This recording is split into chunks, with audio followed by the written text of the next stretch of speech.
following is a presentation of WLCN 96.3 FM and WLCNonline.com. This live video stream is made possible in part by WLCN's live stream technology sponsor, Me Realty, located at 602 Keokuk Street in Lincoln and online at merealty.com. Thank you for tuning in to WLCN's live stream coverage of the COGFA public hearing regarding the potential closure of Logan Correctional Center. WLCN's coverage is sponsored by AFSCME Local 2073, looking out for the rights of American Federation of State, County, and Municipal Employees Union Workers at Logan Correctional Center. Brian Clark State Farm Insurance for home, auto, life, and health insurance needs. Stop by the office at 628 North Chicago Street in Lincoln. Call 217-732-6211 or visit sfinsurelincoln.com. Culligan Water Systems, located at 318 North Chicago Street in Lincoln. Stop by or call 217-735-4450 and see how easy soft water can be. Culver's of Lincoln, proudly supporting area organizations with fundraising events at the restaurant. Stop by Culver's for a world-famous Butterburger at 2530 Woodlawn Road in Lincoln. Chris Coyne State Farm Insurance, with offices in Lincoln and Atlanta, offering great rates on home, auto, life, and renter's insurance. Call 217-732-7755. Duval's Automotive, offering complete auto repair and maintenance on most vehicles, including heating, air conditioning, brakes, and more. Stop by 729 North Chicago Street in Lincoln or call 217-735-5545. First National Bank in Tremont, striving to build relationships and to meet communities' financial needs. Located at 710 Woodlawn Road in Lincoln and online at tremontbank.com. Member FDIC, Equal Housing Lender. Grau Incorporated, serving Lincoln and Logan County since 1953. Located at 1905 North Kickapoo Street in Lincoln. Phone 217-735-4444 or go online to grauinc.com. Holland, Berry & Bennett Funeral Home, family owned and operated, offering loved ones comfortable facilities and services by caring professionals Chris and Leslie Bennett. Call 217-732-2638 or learn more at hbbfh.com. Lincoln American Legion Post 263, helping veterans and serving the local community. Stop by for one of the fundraising dinners and check out the rooms available for rent for your next event. Located at 1740 5th Street in Lincoln, phone 217-732-3743. Lincoln Heating and Cooling, located at 1716 Tremont Street in Lincoln, phone 217-735-5835. Local independent health insurance agent Dara Entwistle, serving families in Logan County and across Illinois for over 10 years. Stop by her office in Suite 6 at 101.5 South Kickapoo Street or call 217-651-8046 and have Dara advocate for you. Me Realty, locally owned and operated. Me Realty is Logan County's top producing real estate agency year after year. Call 217-735-5424 or browse listings online at merealty.com. Michael Gall, project manager with Central Roofing LLC. Michael is a resident of Logan County with over 40 years of experience in the roofing industry. Call Michael at 217-553-6938. Pluto Commodities, providing services in grain and livestock marketing, grain and livestock consulting, and futures brokering. Contact Pluto Commodities for a free trial. Call 877-87-PLUTO or go online to plutocommodities.com. Illinois State Representative Bill Howder, serving the residents of Lincoln, Logan County, and the entire 87th District. Spirited Republic and Limerick Brewing Company, Lincoln's premier craft beer bar and wine shop, located at 509 Pulaski Street on the south side of the square in downtown Lincoln. Tartar Brothers Mechanical, located at 602 Broadway Street in downtown Lincoln and online at tartarbrothers.com. Timbercrest Veterinary Services, with offices in Lincoln and Atlanta, offering modern and progressive veterinary care, grooming, boarding, and a retail shop. Learn more at timbercrestvet.com. Thank you for tuning in to WLCN's live stream coverage of the COGFA public hearing regarding the potential closure of Logan Correctional Center.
We're going to begin this meeting.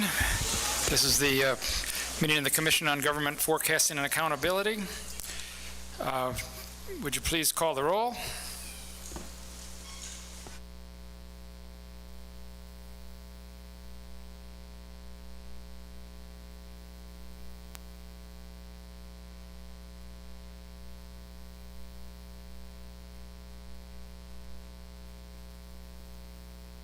Here.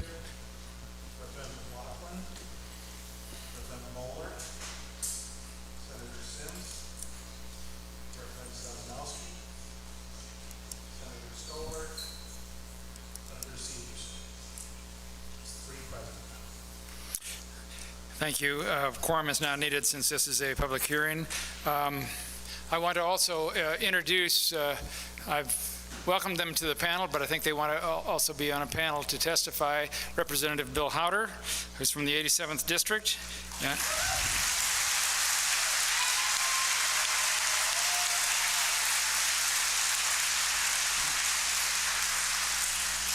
And Senator Sally Turner, who's from the 44th District.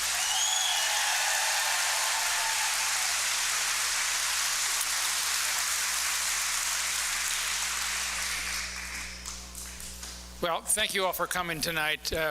We know this is a big deal. Whether you're part of the Logan Correctional Facility, whether you're part of the community, whether you're part of the families that are involved in some way or another, this is a big deal and we get it. So we're here to listen tonight. We want you to all speak freely about your thoughts and your concerns. The agenda is going to be, we're going to hear from the Illinois Department of Corrections, and then we've made an executive decision here. We're going to move panel 5 actually up to panel 1, which is former inmates that have come from Chicago to testify, and then we'll go into panel 1, 2, and 3, and 4. I know this is a gymnasium. It may lend itself to being kind of a rally, but let's have decorum in here because we want everybody to have the time to say what they need to say. So please be respectful and let's all listen to what everyone has to say. So with that, I'd invite the director and members of the administration to come and present their plan.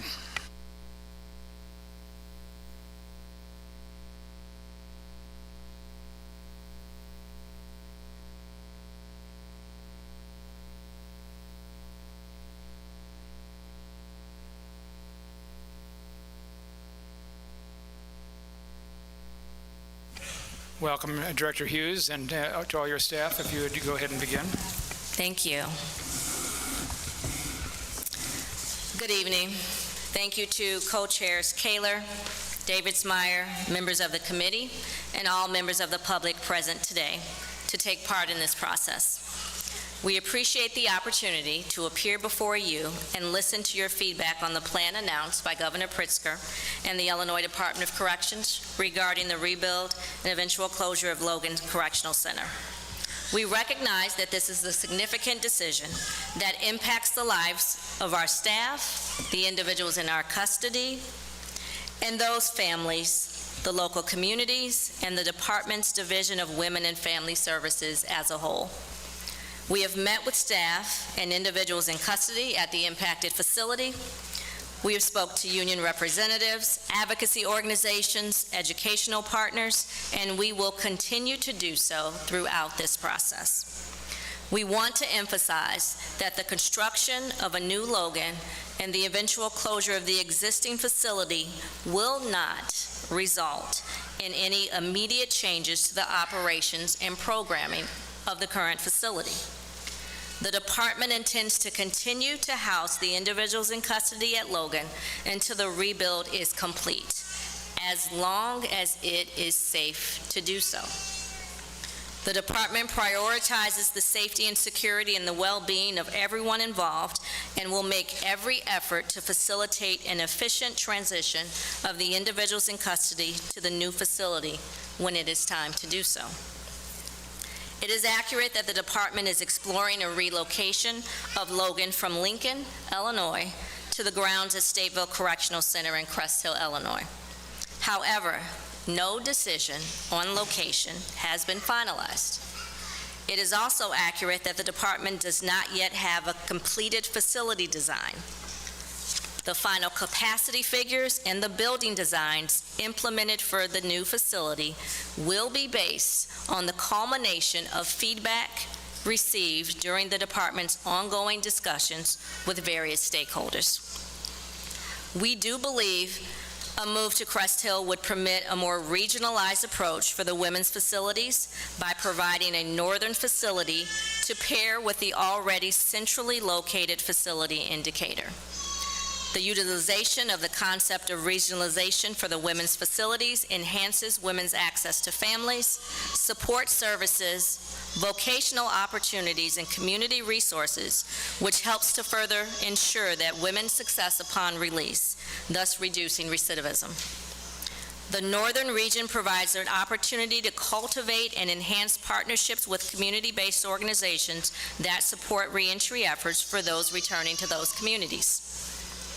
As of April 15th, 2024, Logan Correctional Center housed 1,081 individuals out of the 1,541 female individuals in the custody of the Department of Corrections.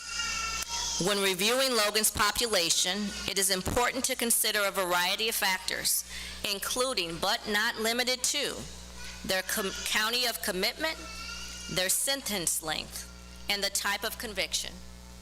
For example, of the 290 women currently committed to the department from Cook County, 125 of those women, or 43%, were sentenced for more serious offenses, including Class M offenses, with a sentencing range of 20 to 60 years.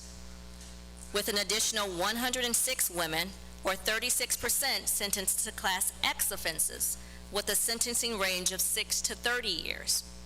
Thus, most women from Cook County currently at Logan Correctional Center have substantial sentences.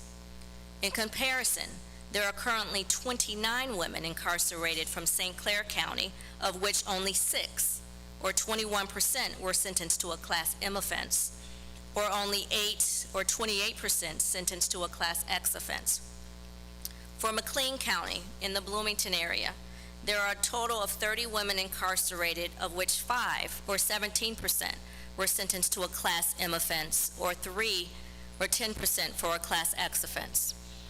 The data shows that the women from the Cook County area tend to have lengthier sentences than those coming from other parts of the states, and therefore need more extensive rehabilitation services and different reentry services compared to those who will serve a limited amount of time because of convictions for Class 2, 3, and 4 offenses, which is most of the women from counties outside of Cook County and the Collier County and the Northern Illinois region. A newly built Logan facility closer to the area from which those women with lengthier sentences were residing will provide closer rehabilitation services and allow families, including children, to visit and prepare for the reentry of those women in custody into the community. For the large number of incarcerated women returning to Northern Illinois, a regionalized approach can also facilitate a smoother transition and continuity of care when women return to the community. Providers in the Northern Illinois area, such as UIC, Northwestern, Rush, and other medical hubs, can provide women with the health care and social care partnerships needed to address complex medical and mental health needs and continue the mental health services currently provided for the women at Logan, utilizing both in-person and telehealth services to meet the needs of those women. For individuals at Decatur, relationships will continue with Southern Illinois University and other partners to promote the continuity of care for those women returning to Central and Southern Illinois. Decatur Correctional Center is currently a minimum security facility for the women. As of April 8, 2024, there were 345 women at Logan Correctional Center classified as requiring minimum security. Many remain at Logan due to continued program participation, such as substance abuse treatment and higher education programming. Should such numbers stay consistent after the rebuild, Decatur has the same or similar substance abuse programming and educational programming and can accommodate these or other minimum security custody women. The department will continue to explore alternative options for the individuals at Logan who currently do not meet the placement requirements or criteria for Decatur Correctional Center and have a commitment county in central or southern Illinois. A regionalized approach would also improve access to higher education for many of the women, while the department continues to provide higher education services to those women in central and southern Illinois. The department meets frequently with the Illinois Coalition for Higher Education in Prisons. And for years, the department has encouraged institutions of higher education to provide services outside of the northern region. Higher education institutions must first approach the department and submit information related to their program. We then formalize those programs.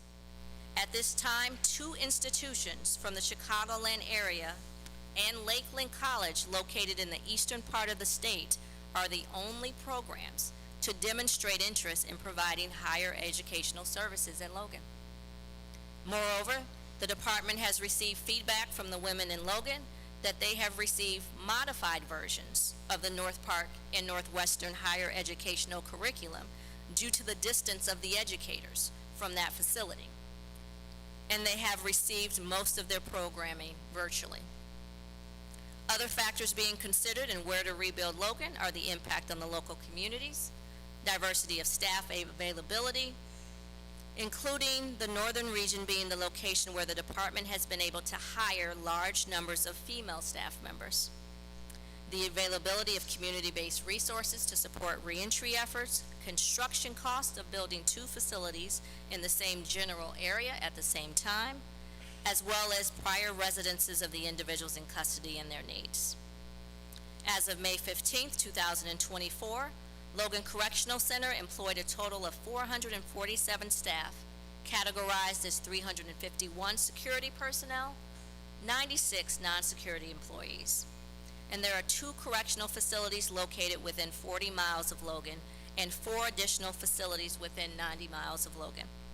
The department estimates that if staffing patterns stay consistent with the current trends, there will be approximately 850 positions available in other department facilities within a 90-mile radius of Logan Correctional Center.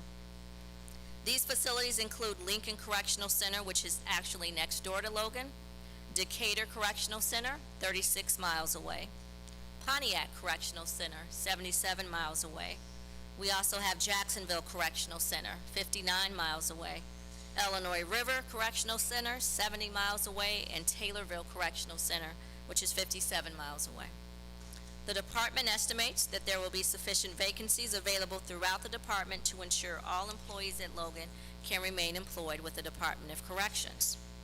The department will work closely with its labor partners to ensure that those employees at Logan that choose not to transfer to the new location will continue to be employed with the state if there is indeed a new location, either at one of those close facilities or at nearby state agencies.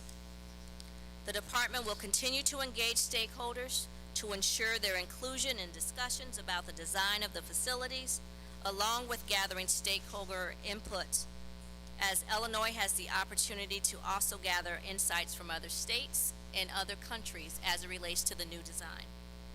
This will help the department achieve its goal of creating a modern, rehabilitative design for the new facility design. We understand that any relocation disrupts employees, their families, the individuals in our custody, their loved ones.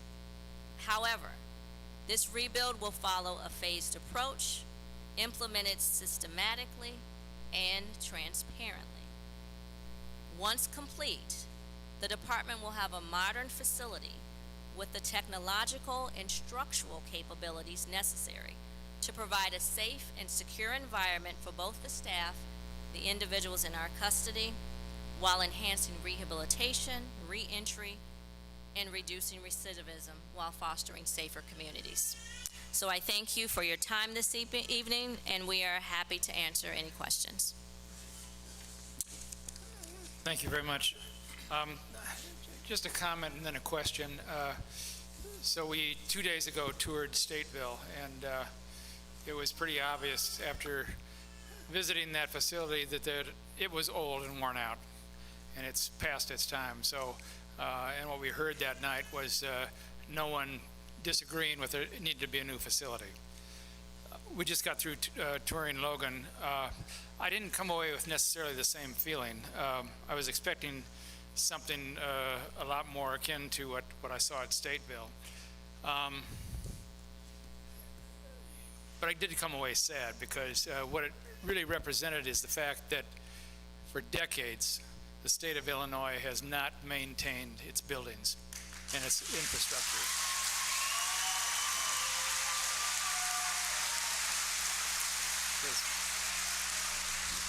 And that's true whether it's prisons, whether it's universities, whether it's our computer infrastructure. We just haven't done a good job in maintaining what we should be maintaining.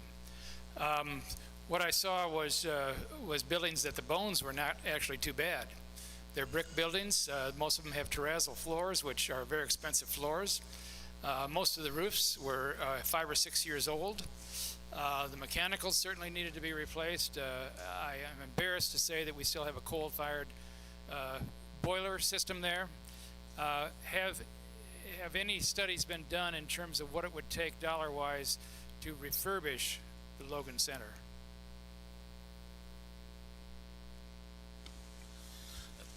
Jared Bronk. Thank you, Senator Kaler. There have been studies done to address the deferred maintenance at Logan Correctional Center. It would approximately cost $130 million, and that cost is increasing, according to CDB, at a yearly rate of approximately 10% per year. And what is the cost of building a new facility?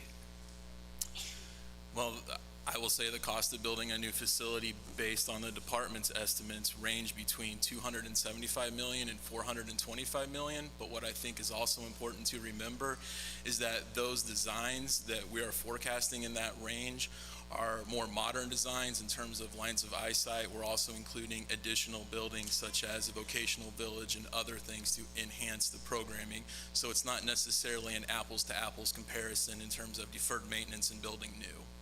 I understand that. Director, you kind of left the door open on this. You said that the final decision hasn't been made, so I guess I'd ask you that if you could provide some information to the commission just on what new build versus rehab and what might be lost in that. How do we gain? I really do appreciate the whole attitude of you in the department to say, we need to be a state of the art. I mean, Illinois needs to set the trend as to what a correctional facility ought to be, and it ought to be that we are focused on rehabilitation, and so I commend you on that.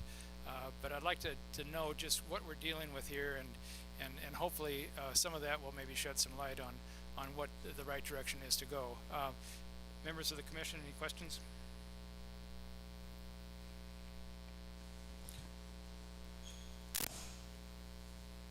So I may ask some similar questions that you heard up at Stateville on Tuesday.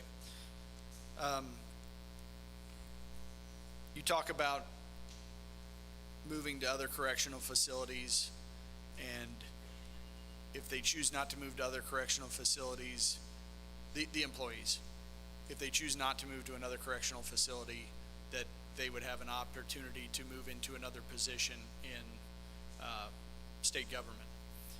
My question, my initial question is something we asked in Stateville regarding rank, right? Are we going to ensure that people are moving into a position where they can maintain the same lifestyle that they are currently living? Or are we freezing promotions? Are we,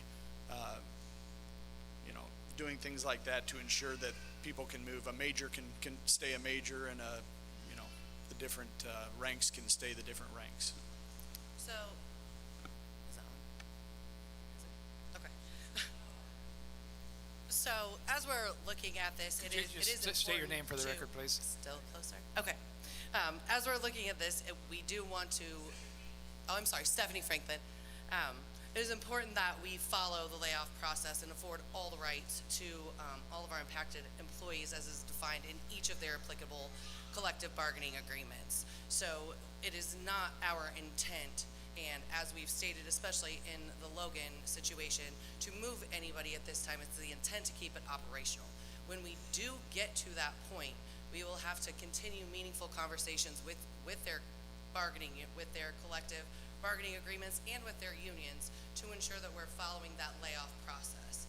And it is important to also mention that the word layoff in this term does not mean necessarily that they will not have a position. The term layoff is how we move an individual or an employee from one facility to another facility, or from one agency to another agency.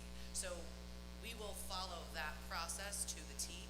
We will continue meaningful conversations with all of our unions that we have to, that will be impacted in this. So to give you a direct answer, we will follow that. It may be that somebody takes a different position that is at a different agency, but we will do our best to follow that as we go along. And Representative Davis-Meyer, I just want to make sure that it's clear, again, that when we're talking about Logan, we are going to try to keep Logan running as long as we possibly can, as long as it is safe to do so, until a rebuild is taking place. So we're not talking about something that's going to happen in a year or 2 years, right? We're talking about something that's more down the line.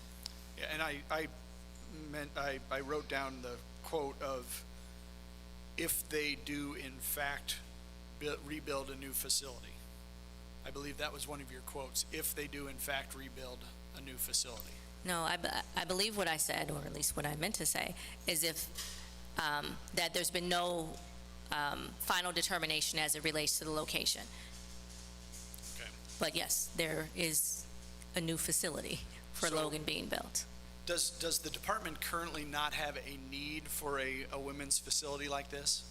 The department does have a need for a multi-security women's facility, which is why it's extremely important for the department to ensure that we are building one now that meets the requirements of a modern correctional facility for the women. Logan is a facility that has an extreme amount of deferred maintenance, and the department does not want to get in a situation where we are in a crisis mode and have to then act as it relates to where the women will be going. So now is why it's the time to act as it relates to Logan, to build a new facility. Okay. You mentioned a decent amount about, actually, I'm going to go back to the employee side. If they choose to move into a different position outside of the Department of Corrections, that will affect their pension and their retirement age, correct? All of those things.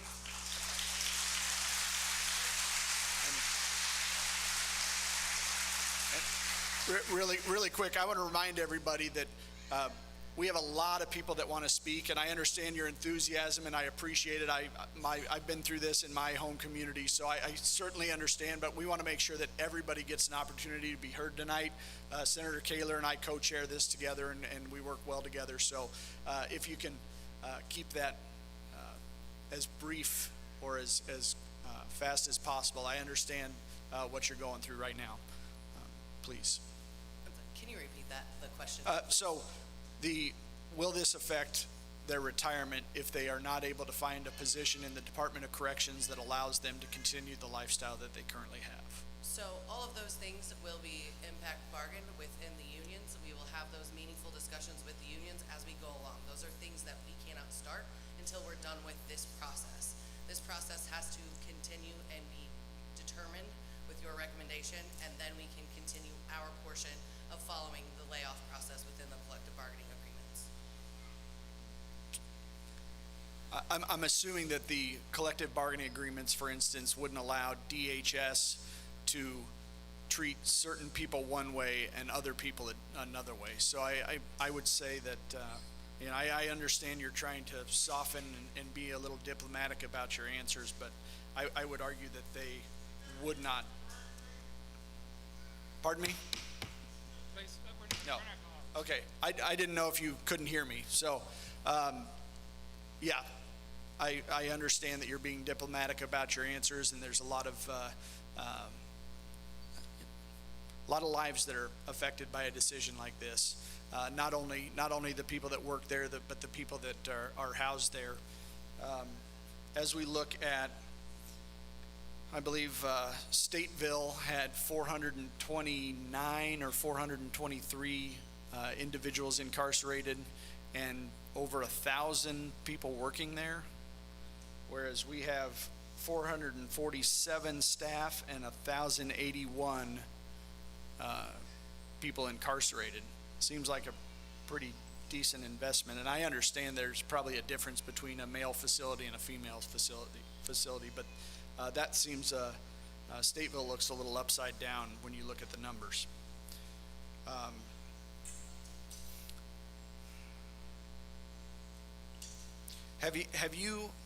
Are you currently allowing people to transfer to other facilities right now from the Logan Correctional Facility? If they meet the requirements for transfer that we have in the collective bargaining agreements, yes, they are allowed to transfer, they're allowed to promote, they are allowed to do all of the opportunities that they would have as if Logan was not on the table today. Okay, and my question now is, are we creating a self-fulfilling prophecy by announcing closure now, knowing that we're going to limp this facility along as long as we can?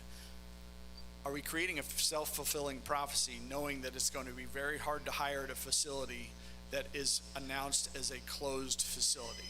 I mean, as I look at it, I would not put in my resume at a business that's going to close in 5 to 7 years, right? So, and I assume all of you understand that, but are we creating that self-fulfilling prophecy? I will say the Department of Corrections has a number of correctional facilities within its infrastructure, right, within its system. Many of our correctional facilities have high numbers of vacancies. So there are plenty of opportunities within the Department of Correctional system for employment. So I would not say that we're creating a self-fulfilling prophecy, because job opportunities will still be there at other correctional facilities. We often see staff members transfer from one facility to another facility. Absolutely, and most of the time that is for a promotion, and we're looking at the possibility of demotion through transfer. So my concern is, once again, you're still offering, there are opportunities. There's a lot of open jobs in Department of Corrections. There's a lot of open jobs throughout the state of Illinois. There's a lot of open jobs throughout the private sector as well that we're having a hard time filling. It's difficult after the amount of training that goes into hiring these individuals, the testing and the academy and all those different things. My understanding is there's special training that goes into individuals at Logan specifically because of the mental health issues. How many people do you believe would be able to be transferred to Decatur? Is the question about the individuals in custody or the staff members? Individuals in custody.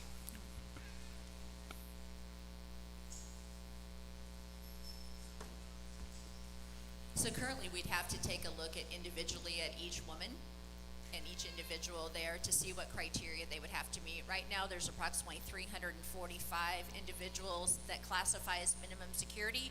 Not all of those individuals will meet the criteria for Decatur. At this point in time, there's a Moms and Babies program at Decatur, which prohibits women and others that have offenses against children from going, as well as certain other parameters. So we would have to look at each one individually. Okay, and as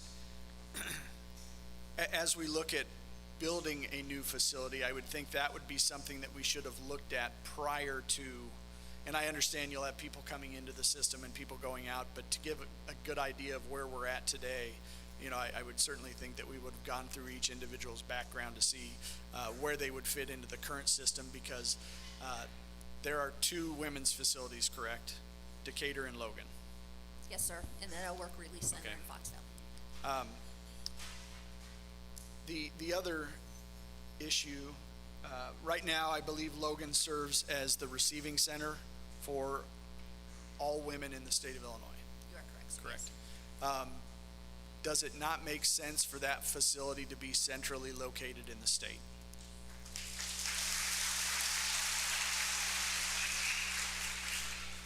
So when you're looking at the disbursement of women, we actually have the numbers for you if the commission wants it, just so we didn't have to go through 102 counties. So we are looking at, when we broke down the numbers, there were 209 women, 271 women from Cook County, significant number from the northern counties too. It represents anywhere between 30 to 40% at any given time for women from Cook and the Collars. When you're looking at people from way south, the numbers of course are vastly different given the difference in population. So you can make arguments either way, whether it should be central or whether there should be a facility located in north to accommodate Cook County and the Collars, where the vast number of women come at a larger rate for a longer time. And I don't think anybody here would argue that them having a larger population, they should have more people in the Department of Corrections, just as a percentage. It makes sense.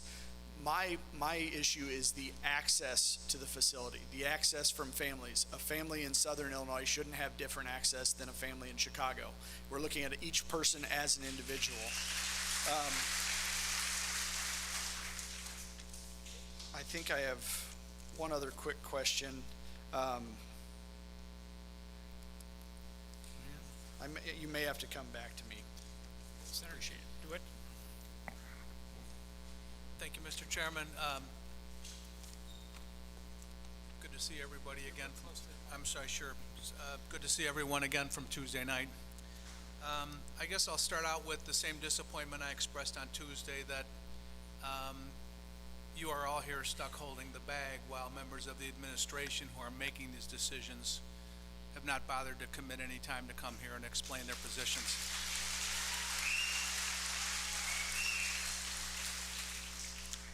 I have a couple of issues I want to follow up on from my colleagues. Chairman Kaler talked about, and we all toured the facility earlier this afternoon, talked about how some of the facility is in really good shape. Obviously, there are portions of it that is not. Can you tell me how much investment has been made over the last 3 to 5 years with regards to improvements that have been made to some or any portions of the Logan facility? Thank you, Senator DeWitt, for your question. So the Department of Corrections over the last several years, so GRF expenditures from its operating budget, has spent approximately $840,000 on things like temporary repairs and rental chillers in order to help Logan limp by. In terms of the Capital Development Board, there are currently about 9 active capital projects worth $23 million. We are in communication with CDB to finish those projects out, because as the director said, we plan on staying there until the rebuilds are complete. Say that number again. It's approximately $23 million. In terms of projects that go beyond that, we have that inquiry into CDB since they administer the projects on our behalf, and as soon as they have that information, we will get it to the committee. Matter of fact, we have it going back to 2015, which is why it's taking us just a little bit of time. Okay. Because we saw a couple of buildings that are obviously in very poor condition today. We also saw some of the newer buildings that have been remediated. They appear, from the type of facility that we're discussing here, they appear to be in pretty good shape. I'm not sure that even 3 or 5 years from now, these are the types of structures that would need to be bulldozed and started all over somewhere else. So to the point, if final decisions have not been made yet, you've already spent $24 million out of about 130 for remediation that someone mentioned earlier. To get the facility up to speed, you've already spent 25% of that money. Comparing that to a $400 million investment, which I think is extremely conservative, particularly based on the fact that there's discussion about rebuilding this facility in the metropolitan Chicago area. No one can convince me, having spent my life up there, that you can build anything in Chicago cheaper than you can build it right here in central Illinois.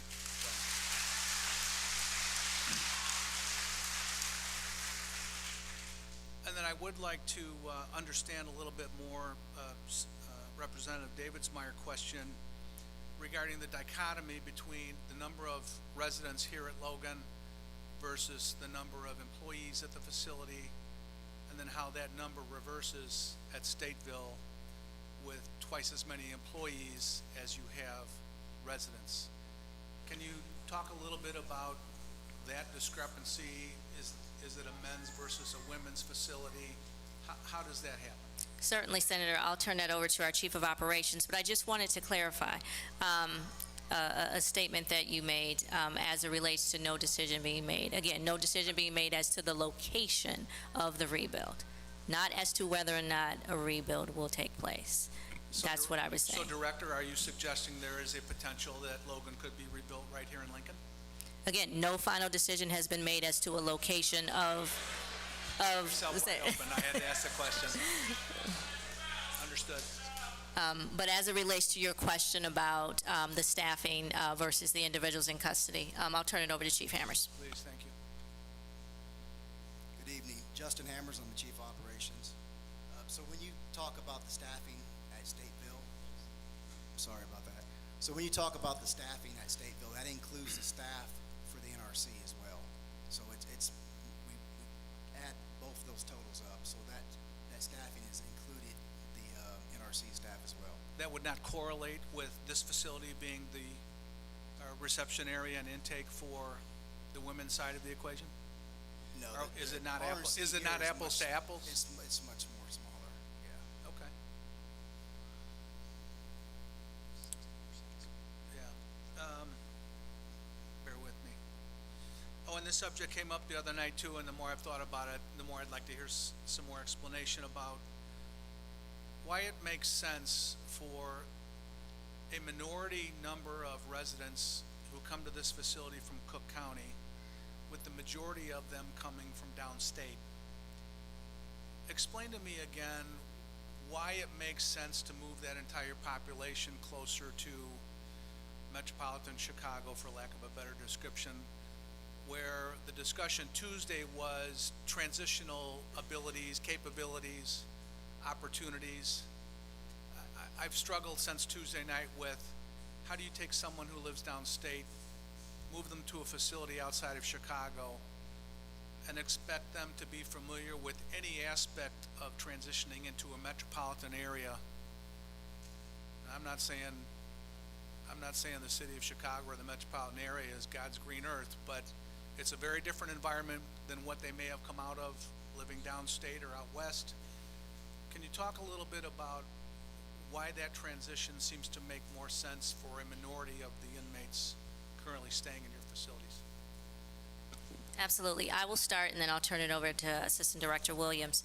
So what I'm talking about is transitioning women from facilities closer to where their committing counties were.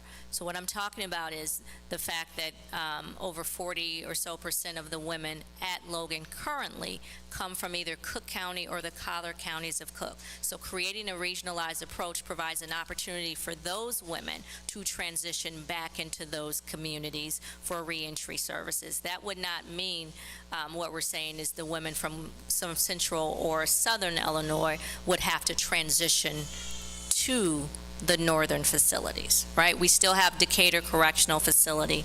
And so as women move through the system, right, obviously the goal is for them to move through the security levels and to become a place where they are minimum security, or move over to an adult transition center or some other location. Assistant Director Williams. And we're talking about 60% of the population that is not coming from the metropolitan area. Over 40% of the population comes from either Cook, the collar counties, or north. The remainder of the population, not counting the women who come from outside of the state, because we do have a percentage of women that come from outside of the state of the rest come from every other county. So the way I do math, that sounds like 60%, which would be a majority of your population.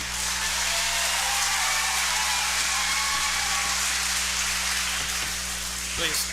Assistant Director Williams. Yeah, I would like to further add, so when you're looking at the most southern counties, because I was doing some data mining of my own, So you're talking about the 12 most southern counties to see how far individuals would have to drive for visitation, things of that nature.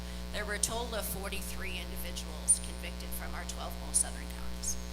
When we're also taking a look at the south and some of the central as well, we're looking at lower level of offenses, mostly drug offenses, particularly meth offenses. So you're going to get a significant limited time and most likely score out to be a minimum security individual, all being appropriate to have substance use treatment at Decatur Correctional Center. So again, some context just for you to keep in mind. And you quantify that with the type of crime they may have been committed, may have been found guilty of, and the term of their sentence they may have been sentenced to? Absolutely, and I can provide you the document that I said in before. You're welcome to have that. It breaks it down by offense and committing county. Okay, thank you. And one last question, if I might. We talked about employees up at Stateville being given an opportunity to potentially find opportunities within about a 60-mile radius of Stateville. It's great if you live in Joliet, but it's a whole different scenario if you live on the south side of Chicago. Are you going to be using those same types of parameters should the situation present itself, that you will have employees here at Logan redistributing to other facilities? Will that 60-mile window kind of be the parameter you intend to use as far as that transition process?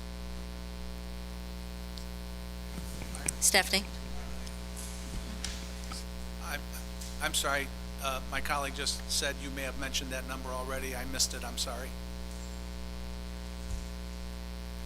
Right, so the number that I mentioned as it relates to the facilities, I was talking about all of the facilities within a 90-mile radius of Logan Correctional Center, so I kind of outlined all of those. But there is Decatur Correctional Center, which is about 36 miles, Jacksonville, 59 miles, Taylorville, 57 miles. So those three facilities are within 60 miles, but there are other facilities that are kind of outside that radius. Okay, very good. I appreciate your responses this evening. Thank you all. Representative Davismeyer? As you mentioned the population earlier, you mentioned the meth offenses and things like that that could end up in Decatur. Why are those individuals not currently going to Decatur? Why are they coming here instead of Decatur? So some of those individuals are currently also in substance use programs at Logan. There's only a certain capacity for our substance use treatment program. So some of them would stay in Logan for treatment, some of them would go to Decatur for treatment. And again, some of them may not meet the classification as we discussed earlier. May have additional child endangerment issues or something like that that wouldn't allow them to be in Decatur? It's a possibility, yes. Okay. Have we talked about, is there any discussion about changing the security at Decatur, the security level? So the department will have to continue to evaluate the classification and the opportunities at Decatur. One of the things that we want to make sure that we're considering, again, is the Moms and Babies program, right? Ensure we're taking that into consideration.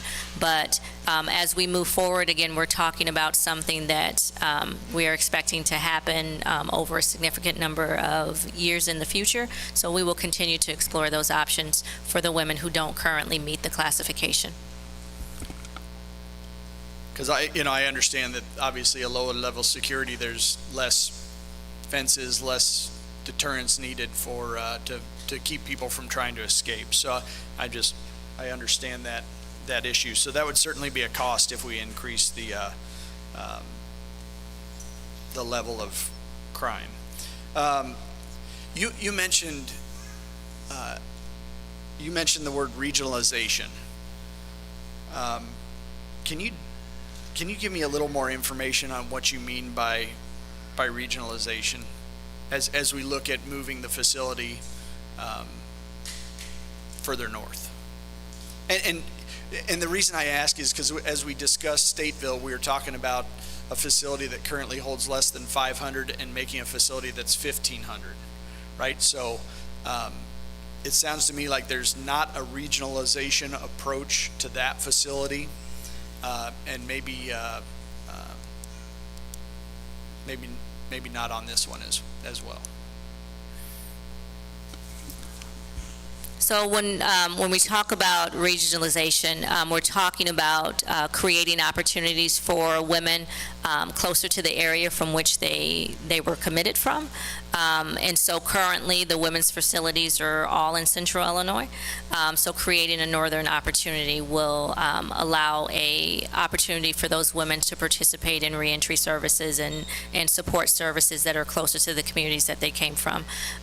So when we talk about the men, obviously there are male facilities throughout the state, right? And so there are a variety of facilities for them. That is why when we talked about Stateville, we talked about the importance of that facility to the ecosystem, because that does create a northern opportunity for those men. You talked a little bit about the 1,500 number. Again, I just want to clarify, that's the number that was utilized to create the cost estimate. There has been no final design because the department didn't want to create a design by itself. It's extremely important to us that the stakeholders that live within the facilities, that work in the facilities, the advocacy organizations, the community members, all have a part in helping us figure out what that modernized facility looks like, needs to entail. And so that is why there is no finalized design either. But we have heard from groups who want a smaller facility than the 1,500. We've heard from groups who want a larger facility. And so, again, no final design, but that is where the 1,500 number came from, something to be able to get us a cost estimate as to what a facility like that would cost. Okay, and as we look at that, I'm not going to harp on that 1,500 too much, but I want to say, as we look at that, it looks like we're trying to get away from regionalization on that side, because certainly as you look at other facilities, whether it's Pontiac, whatever facility that also have a ton of deferred maintenance, as we approach the end of life of a facility like that, I think the state is less likely to rebuild and more likely to close and send those individuals up to Stateville. You mentioned in your discussions, you mentioned moving Lincoln up north, and I understand there hasn't been a final decision, but you also mentioned telehealth. And I'm kind of wondering why, and I have a large rural district, right? So I understand the need for telehealth and things like that. I have a number of constituents that participate in telehealth. They go to college online. There's so many opportunities for that. It's hard for me to believe that some of the major universities up north that have applied to be part of the Department of Corrections, the education side, it's hard for me to believe that they wouldn't want to do that through technology. I guarantee they're using technology in their daily classes. I understand they can't be there to lay a hand on them and help them out, but it's certainly working in our higher education system for the rest of our entire nation and the world. I don't understand why we wouldn't be able to do that at the current location. So currently we do utilize telehealth and we do utilize education virtually. As Dr. Rivers testified during the Stateville hearing, their preference continues because we try to harp on all kinds of universities coming in to provide services, whether that's virtually or in person. But whether it's DePaul, whether it's Northwestern, whether it's North Park, all of them continue to say that they have to be in person, that they do not prefer and do not believe they can offer their curriculum virtually, even though we have encouraged them to do so. Our own State Board of Education will accept an online certificate for special education from Governor's State University Online, but they won't accept the same thing from Notre Dame, right? Yes, sir. I mean, and I'm not blaming you for that. I'm just saying there are a lot of issues throughout the system, and I think there's opportunities to use that technology. Thank you. Thank you. Just one last question. You talked about decisions being made as to what size the facility is going to be. What is the timeline on that? Well, I will start and then I'll turn it over to Chief Brunk. But again, the department is going through the COGFA process. And then ultimately, the department will continue to work with CDB on design and moving the project forward. We have begun stakeholder conversations with various groups, again, individuals in custody, staff members, advocacy organizations, legislators, local officials, and we will continue to have those conversations so that they are a part of the conversation into what the design looks like. We will include CDB in those group conversations so that they get the information as well. So that's kind of how the design process will come about, through stakeholder meetings and conversations. So those will happen over the next, months, in order to get to the place where we have a design. I had mentioned at the Stateville meeting that, especially as it relates to Logan, the need to ensure that the rebuild happens as expeditiously as possible. So we want to be able to move through the design process as quickly as we can, as in gathering all of the stakeholder information to make that decision on a final design. But we will certainly ensure that everybody is aware of that process and has an opportunity to participate. If you would, once you have a better idea of the timeline, I think that would be something we'd be very interested in hearing about. Certainly. Was there anything you wanted to add? Thank you, Director. The only thing I would add, Senator Kaler, is that the department has engaged, as we talked about it, Stateville's hearing with CDB as well as CDM Smith, which is an engineering firm. They're the same engineering firm that performed the environmental assessment that's posted on COGFA's website, and they are currently engaged right now doing a building site assessment. That building site assessment is due to the department within 60 days.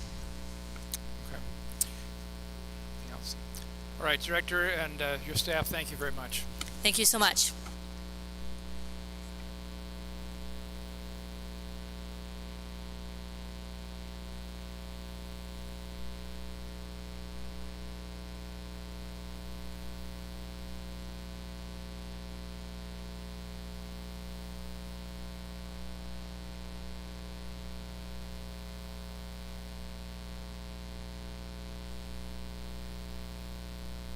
We're going to go into the different panels, and you will each get 2 minutes to talk. We've got a lot of people that want to talk, so they're going to set up the lights.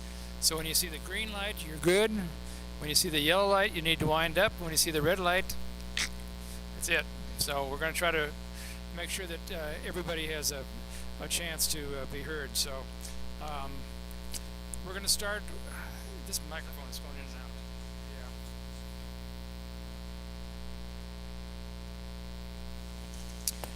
We're going to start with the panel of former inmates: Colette Payne, Diana Winchester, Trina Whiteside, Shanice Page, Sandra Brown.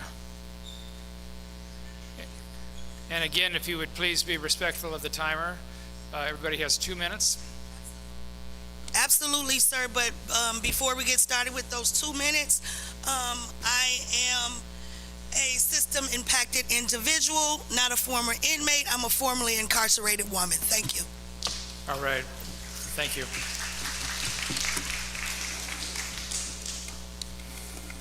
And if we'll start with Colette, please introduce yourself. That is me. Okay, thank you. Hello, my name is Colette Payne, and I'm the director of the Women's Justice Institute Reclamation Project in Chicago. First, I want to say that I am testifying to protest the fact that the COGFA hearings do not recognize the economic impact of prison closure on communities. Communities like my own were most disproportionately impacted by mass incarceration of women and mothers. I am here as a proponent of the Logan closure and strongly support moving the new and smaller facility closer to the Chicago metro area. It is the Chicago metro area where the disproportionate impact of incarceration on Black women and children has been most harmful, particularly as it relates to the move from Dwight to Logan back in 2013 that added hours to family commutes and gutting lots of programming. We have some data to share because we noticed a report that overlooked the historic, devastating, and disproportionate impact, particularly on the Chicago metro area in northern Illinois. From a regional perspective, 55% of the entire Logan population are from Cook-Collier counties and northern Illinois. Of those people, nearly half of them are disproportionately impacted women of color, particularly Black women. A reminder that Black people represent only 14.6% of the entire population of Illinois. So to have such a dramatically overrepresentation group is unacceptable. Our organization, the Women's Justice Institute, also strongly believes in a regionalizational model for northern, central, and southern Illinois with smaller, more easily staffed and programmatic centers, rather than promoting the failed and mega prison model. You please conclude your comments in 2 minutes. Yes, I can. So I was incarcerated in Logan in 1999. That was only over 30 years ago. You had raccoons falling through the ceiling, and you women were basically not living well. My family had to travel. It was hard for me to see my 3 boys, right? It shouldn't still be going on today. And although I am for the closure and moving it to the Metro Chicagoland area, I'm not in favor of building new prisons. I don't care how you build them. You could put flowers, butterflies, birds in them. The culture has to change. All right, I appreciate that. Diana Winchester?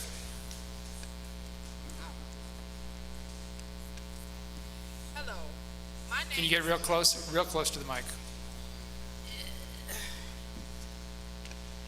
Hello, can you hear me? Okay. My name is Diana Winchester, and I am from the Reclamation Project in Chicago. First, I want to say that I am testifying to protest the fact that the COGFA hearings do not recognize the economic impact of a prison closure on communities most disproportionately impacted by mass incarceration of women and girls. I am here as a proponent of the Logan closure and strongly support moving the new and smaller facility closer to the Chicago metro area. This decision presents an important step towards addressing the systematic issues of inhumane conditions that have plagued this facility for over 10 years. I am also here to share my lived experience and expertise as a survivor of gender-based violence who was formerly incarcerated at Logan when I was only 20 years old. I was there literally the day the facility was converted into a women's prison back in 2013, and I was released in 2021.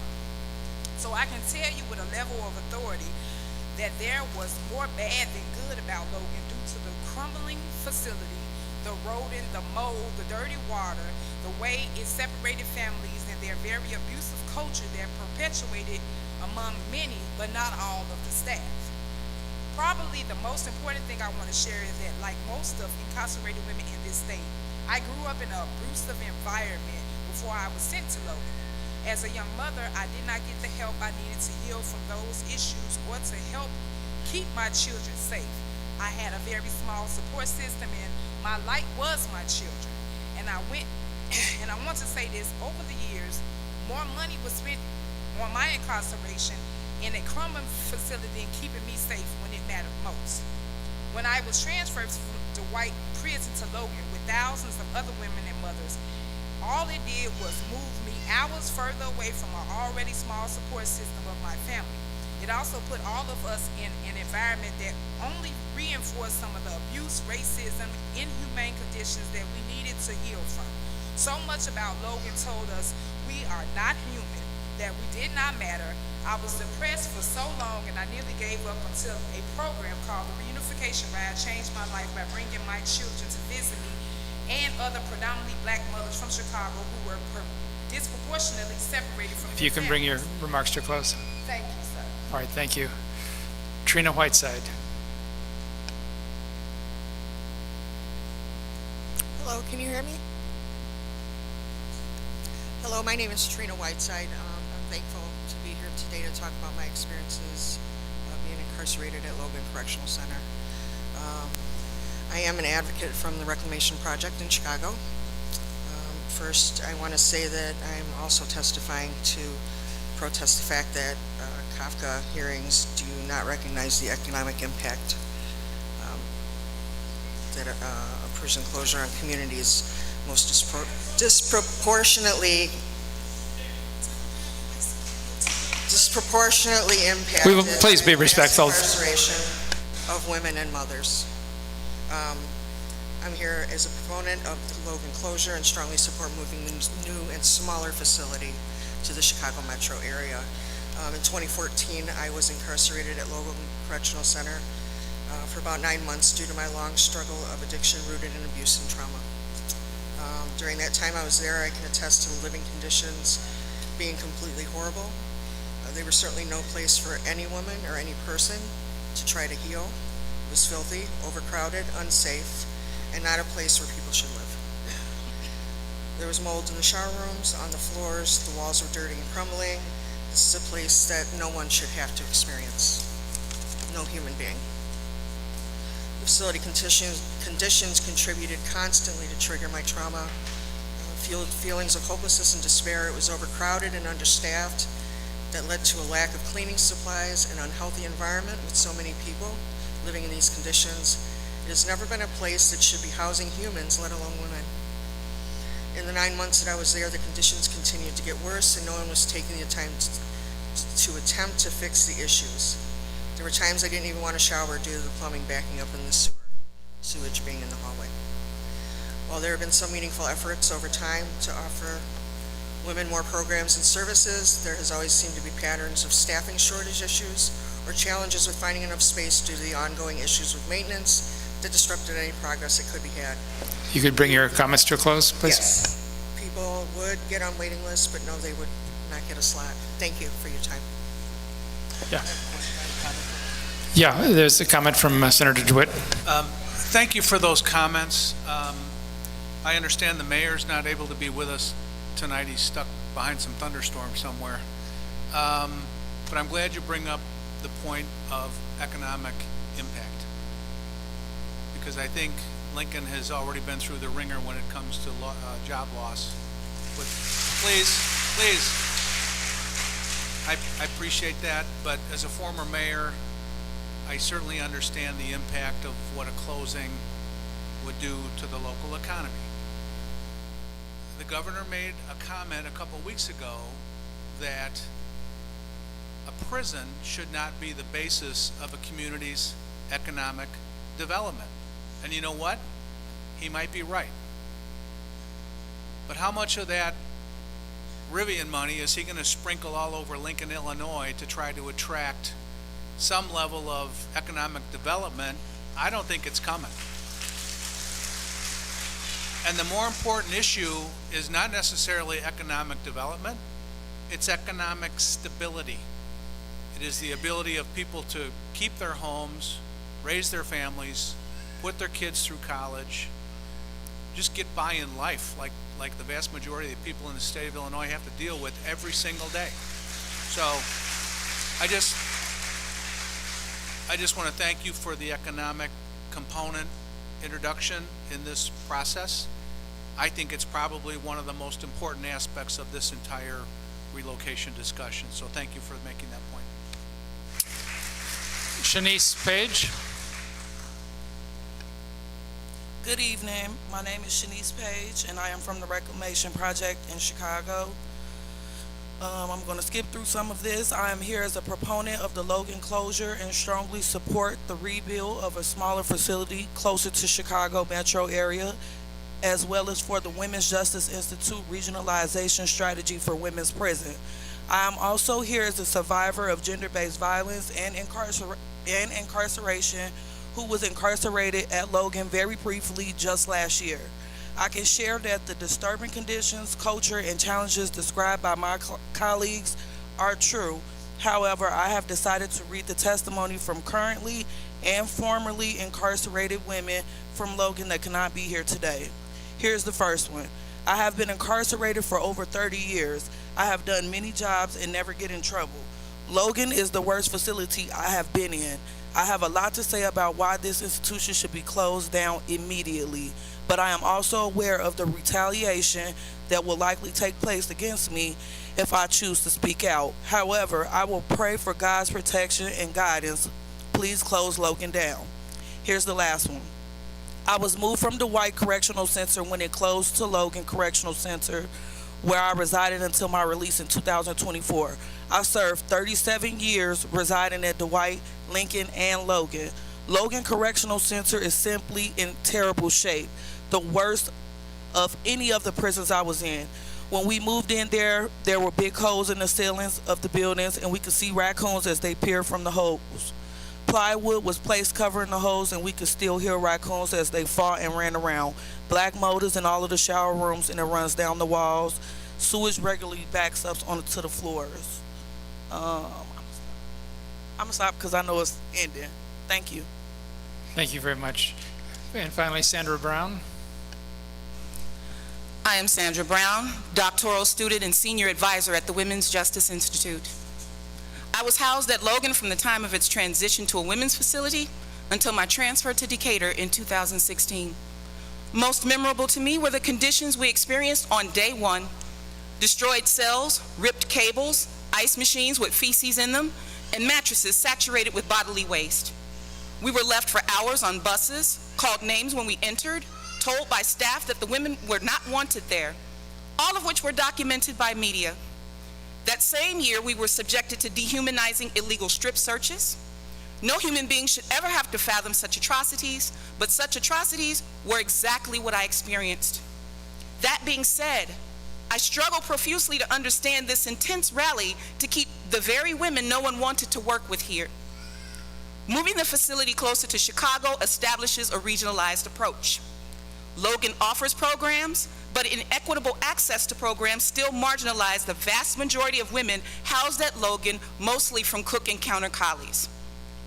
8 years after the transition, 43.8% of women at Logan Correctional Center still did not have a high school diploma or GED when WJI's Redefining the Narrative report was released in 2021.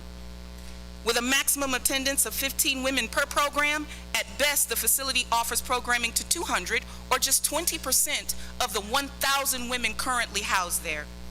Concerning how this move impacts women from Central and Southern Illinois, I live and speak as a system-impacted woman of color in Central Illinois, originally from Chicago. I've come to learn that resources and social supports are more plentiful and accessible up north. Operating a facility that provides women what's needed most is not possible here and is substantiated by the testimonies of Central and Southern Illinois parole agents. It is therefore my testimony that a facility regionally closer to the women most impacted by this move can best accommodate equitable access to their needs. Thank you. Thank you. Thank you, panels. We'll go to the next panel, which is Senator Turner, Representative Howder, Dale Nelson from the Logan County Board, and Rick Bard from Laborers Local 773.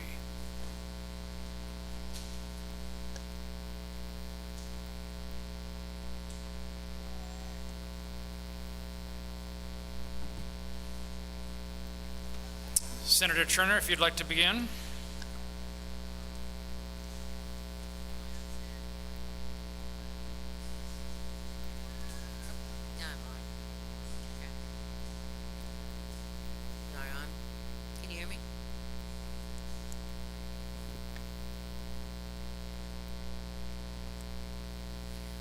First of all, thank you. Thank you, Senator Kaler, Senator DeWitt, and Representative Davids-Meyer. We appreciate you coming to Lincoln to discuss these issues that are extremely important to all of us. For those of you who don't know me, I'm State Senator Sally Turner, and I'm in the 44th District, and Logan County is my home.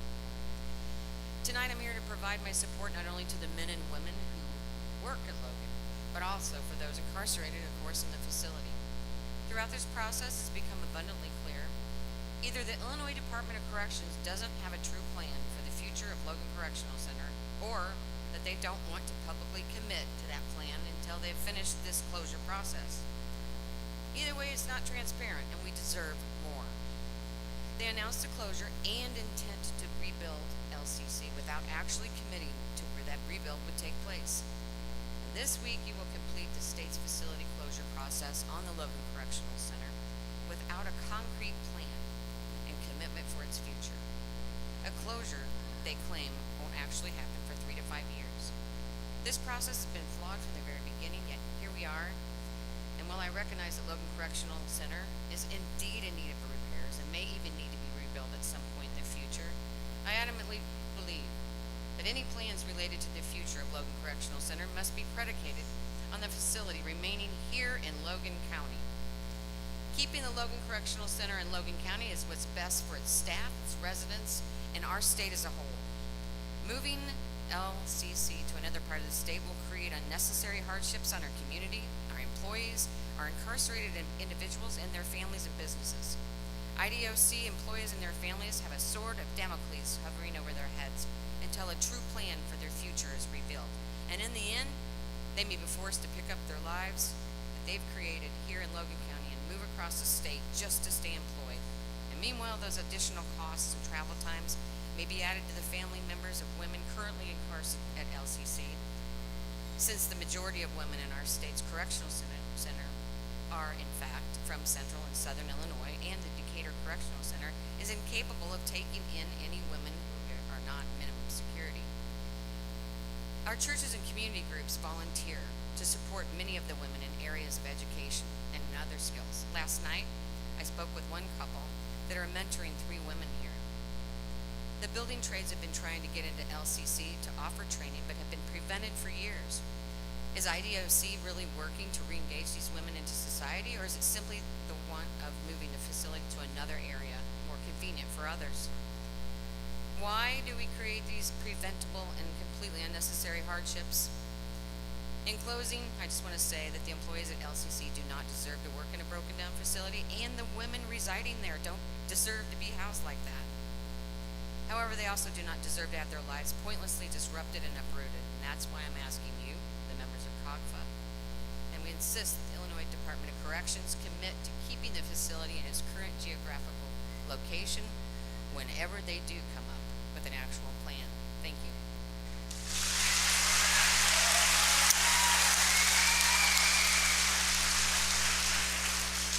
Representative Howder.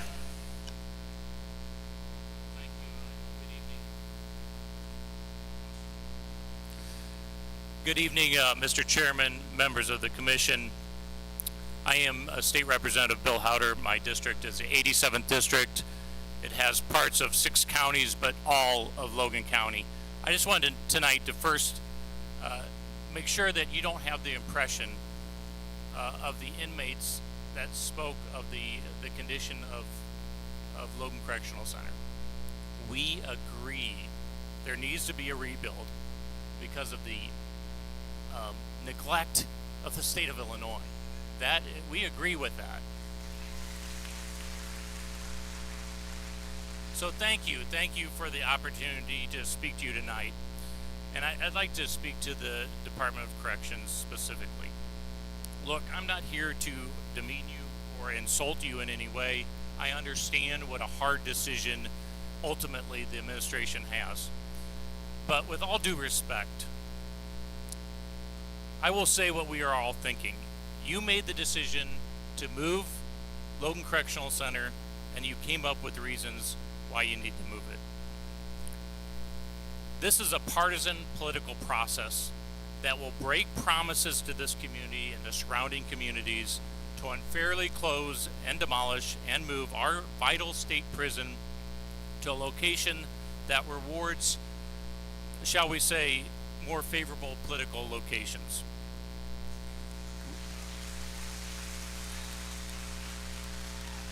Regionalization is a buzzword that means bringing jobs and dollars to Chicago. Frankly, this is what all the evidence about this process has led me to believe, and this is why this process has been so frustrating. Despite our arguments and despite the severe economic impact that we've demonstrated that the move of LLC will have on this area, it feels like no one is listening, and it seems the decision has been predetermined by politics. The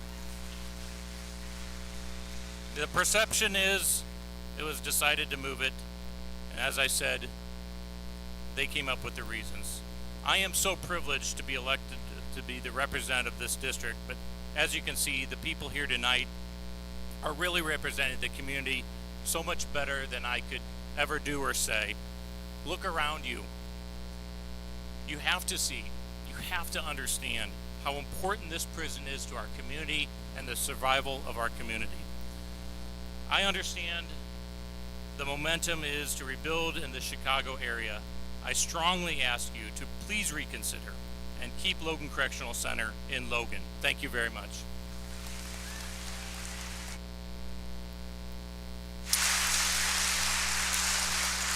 Dale Nelson from the Logan County Board. Good evening. Thank you for this time. My name is Dale Nelson. I'm a longtime resident of Logan County. I'm also the Vice Chair of Logan County Board of Finance Committee Chair. I come here tonight because I do oppose IDOC's recommendation to rebuild Logan County Correctional Center in Will County. The IDOC's Acting Director, Latoya Hughes, and her team's recommendation for rebuilding Logan Correctional Center in Will County is unfathomable. I cannot find any valid data for this recommendation except for political gain. Her team's willing to financially decimate these families in this community to boost Will County economically and financially with no consideration for the impacts on our community. These families, elected officials, business owners, and the entire community is here tonight to ask for your help to save Logan Correctional Center. This is their lives, and your decision in the IDOC's recommendation will impact families, business owners, cities, and the counties for years to come, which some may never recover. I know you already understand the financial and economic impacts this will have for everyone in our community, but we would have a potential loss of up to $60 million in revenue that would only not just impact the county, but schools, emergencies, local cities, which we would have no choice but to start looking at raising taxes so we can continue to operate the county, the school districts, the police departments, and everybody else that would be impacted years to come.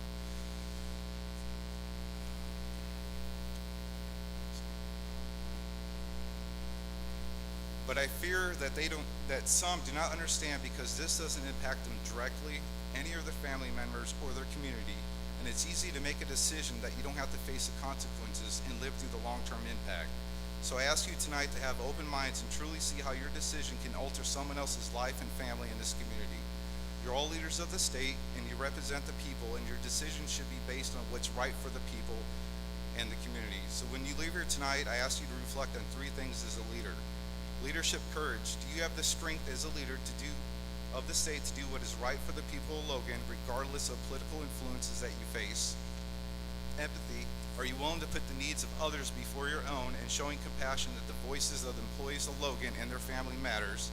And then integrity, being honest and having strong moral and ethical principles and values in your decision. I share these three leadership characteristics because this is what great leaders demonstrate. Thank you. Rick Bard from Laborers Local 773. Yes, sir. My name is Rick Bard, rep for Local 773, VR 704, represent employees at Logan and Stateville. I was a proud member for 18 and a half years of AFSCME. I was a proud member of the Stationary Firemen's Union, and we all stand in solidarity, I think, today. We think that, also I would like to, don't have much time here, but we get in. Also, I was a former deputy director of the Illinois Department of Corrections. Two positions sitting up here I occupied, Chief of Operations and Chief of Labor Relations. I think there could have been a better plan here. If I was in those meetings, and I have been in those meetings, when we talked about Pontiac and we talked about Vandalia, what I would do is keep Logan open, build a brand spanking new best prison in the world, female prison right next door, then build the program pod or whatever the agency is calling that for program services. And then I'd build a brand new spanking new prison next to Stateville and have the Logan-Lincoln combination instead of the Stateville closed Logan combination up north. I think that would reward Logan County, who's been loyal to the state of Illinois and to the Department of Corrections. I think also I have a lot of respect for the administrators over here. I've been in their position. It's a tough position to be in. Senator, I thought you were hitting the nail on the head. One thing that I think is important, if 60% of the population from downstate is female, 40% from downstate and middle state, and most of them from downstate are minimum security, individuals in custody or less time than the northerners, then you want to concentrate on ones that are getting ready to get back out on the street quicker than the ones that are already going to be locked up for 20 years.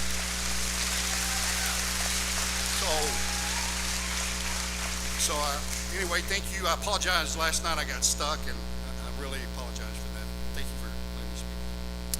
Thank you. Thank you, panelists. I'm sorry. What? We have one question from Representative Davidsmeyer. We're sharing the microphone here. Yeah. And I didn't get to say something on the last panel. You know, I think, you know, the reality of the situation that they were in as incarcerated individuals, I don't know the proper terminology, so I apologize. But that was the fault of the state of Illinois not keeping up with maintenance, and number two, the individuals who were incarcerated that were doing those things. It was not the employees that were putting fecal matter in ice chests or wherever it was. So I just want to be clear on that.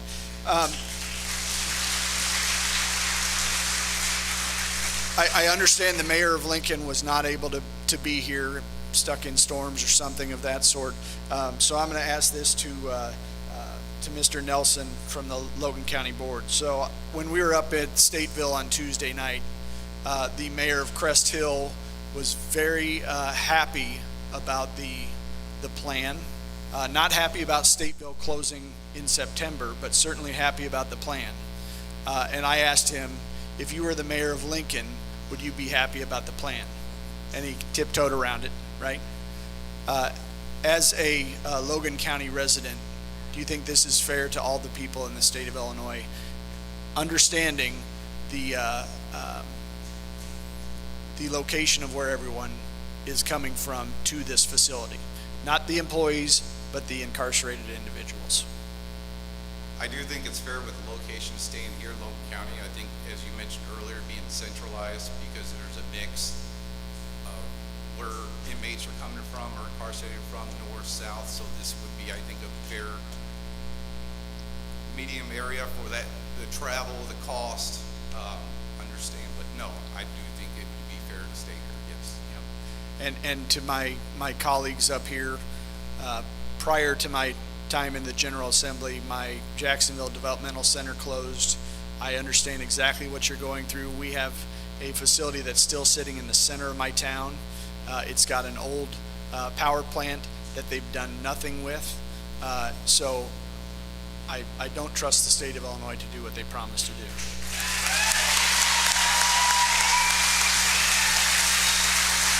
Any other questions? Okay, thank you, panel. Thank you. The next panel is Mike Newman from Council 31, Kenny Johnson, President of AFSCME 2073, Abby Ingram, an employee, Alfred Campbell, employee, and Shayla Grantham, an employee.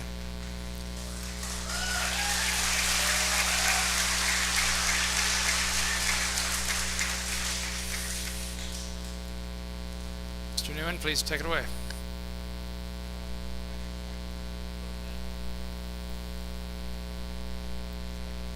Deputy Director for AFSCME Council 31, which represents most Department of Corrections employees. AFSCME strongly opposed to the department's submission and its indication that Logan Correctional Center should be relocated in northern Illinois. Placing the only women's reception and classification center and multi-level corrections facility anywhere else but in central Illinois fails to make logical and operational sense. And I will say, Representative Davidsmeyer, I do math the same way you do math. It is deeply concerning that the department refuses to even consider the plain fact that relocation raises serious staffing concerns in its women's division. It's the majority of the highly trained and specialized staff at Logan will likely not relocate to northern Illinois. The department will have to start over in hiring staff at the new facility, which raises all sorts of questions about safety and security at the new facility, and about how to replicate the specialized care and resources currently available to individuals in custody at Logan. Moreover, the department seems to have given little consideration to the impact of announcing a closure and move of the facility years in advance. How are operations and staffing going to continue normally going forward? There are already difficulties in the department's ability to staff Logan. It will be extremely difficult to retain current staff and bring in new staff to Logan going forward with the threat of closure and layoffs looming. Logan staff will begin actively looking for vacancies in nearby facilities as they have the certainty of a job they want ahead of the closure. This has, in fact, already started, and when staffing is destabilized, the safety and security of both staff and the women housed at Logan is put at risk. In Springfield a few weeks back, I asked the question of this commission, why has this been presented to the commission now when the department is only suggesting a possible plan while not ruling out others? What is the actual plan that COGFA is being asked to approve? Look at the turnout tonight and the faces of the staff and community members present. Why has the department chosen to inject such disruption and worry into the lives of its employees, the community, and the individuals in custody? I'm getting close to the end. Without an actual plan. As we will further demonstrate in our testimony this evening, the rationale used by the department to support moving Logan is short on detail and does not withstand scrutiny. The department uses the term regionalization. While that sounds good, we will explain why it is not grounded in the actual operations of the department. Now, one sentence left. For all the reasons we will present tonight, Logan should be rebuilt and embedded in its current community, and I urge the Commission to reject the Department of Corrections' request for pre-approval of an irresponsible and ill-thought-out plan to relocate Logan Correctional Center. Thank you. Kenny Johnson, President of AFSCME Local 2073. Good evening, members of COGFA. My name is Kenny Johnson. I've been a correctional officer at Logan Correctional Center for 13 years. I also proudly serve as president of AFSCME Local 2073. Logan CC is an incredibly special and unique facility, and with that comes an incredibly special and unique group of people to staff it. You see, Logan does not just house female individuals in custody. We house, care, and protect minimum, medium, maximum security offenders. We house the most severely mentally ill individuals in the state who require an extremely elevated level of 24-hour-a-day care. We also house the largest population of transgender individuals in the state. With this truly diverse group of individuals comes a remarkably diverse and specialized approach in regard to understanding and managing the population we house. The staff of Logan Correctional Center wear many different hats every day. At any given moment, at any given time during our shifts, our assignments can and do change. In the blink of an eye, we must change our approach and demeanor depending on the individuals we are managing and the situations that present themselves.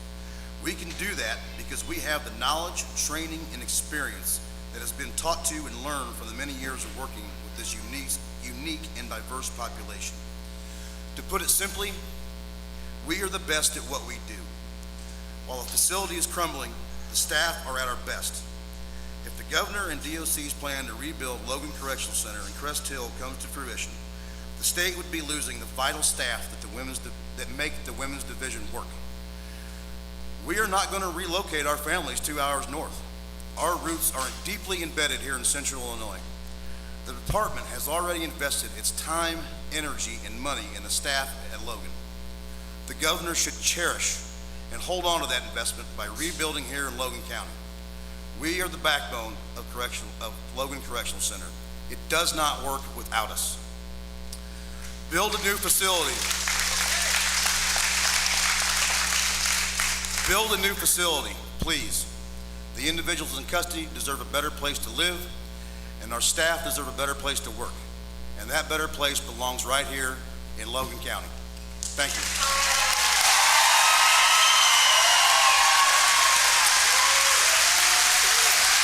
Abby Ingram.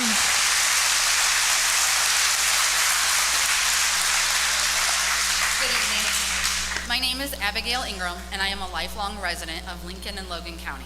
I am also the Record Office Supervisor at Logan Correctional Center, where I have worked since 2015. I am here to oppose the department's plan to close Logan Correctional Center and relocate it to Northern Illinois. If the department is only going to have one multi-level facility for women, it makes sense to build that facility on or near Logan's campus. It doesn't make sense for that facility to be so distant from the rest of the state. Right now, Logan Correctional Center is the only female receiving and classification facility in Illinois. Every single female individual who is sentenced to IDOC must come to Logan for intake processing. A central location helps keep transportation times to and from Logan manageable and humane for correctional employees and individuals in custody. In the past 2 years, only 35% of our intakes have been from Cook and the Collar counties. The remaining 65% come from all other parts of the state. Right now, counties in the Northern District have around a 3-hour drive one way, while the Southern District counties can travel upwards of 4 hours one way to Logan. If Logan is moved, individuals in custody and correctional workers will struggle with round-trip travel times, and counties will find it challenging to pay for the overtime and staffing costs that this plan will require. Moving Logan will also significantly increase travel times for most families who want to visit their loved ones in custody. If the correctional facility were moved to Will County, families residing in 79 counties would have an increased commute for visitations. The average travel time for family visitation and writs would increase significantly from 2 hours and 8 minutes to 3 hours and 6 minutes one way. With a location in Northern Illinois, travel from 28 counties would exceed 4 hours one way compared to 2 counties currently.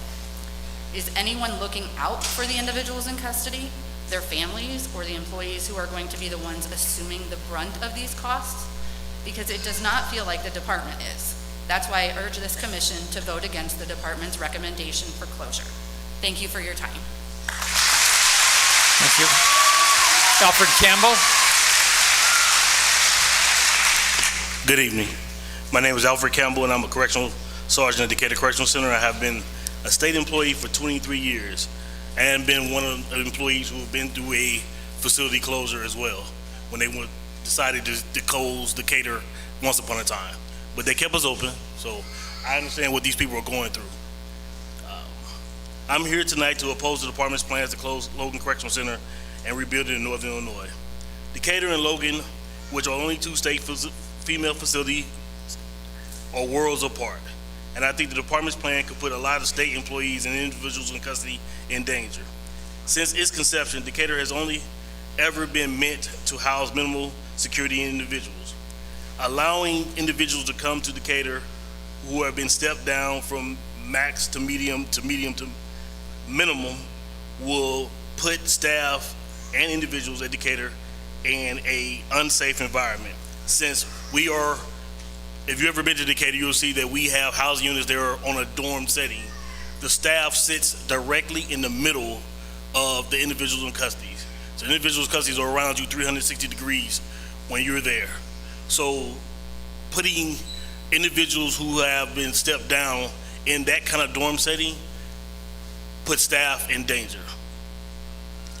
Admitting people to Decatur who shouldn't be in the minimum security setting presents very clear problems. Security staff already have enough going on to where they have to worry about individuals coming up from behind, attacking them or attacking other individuals where we have blind spots and we don't have camera coverage for everywhere.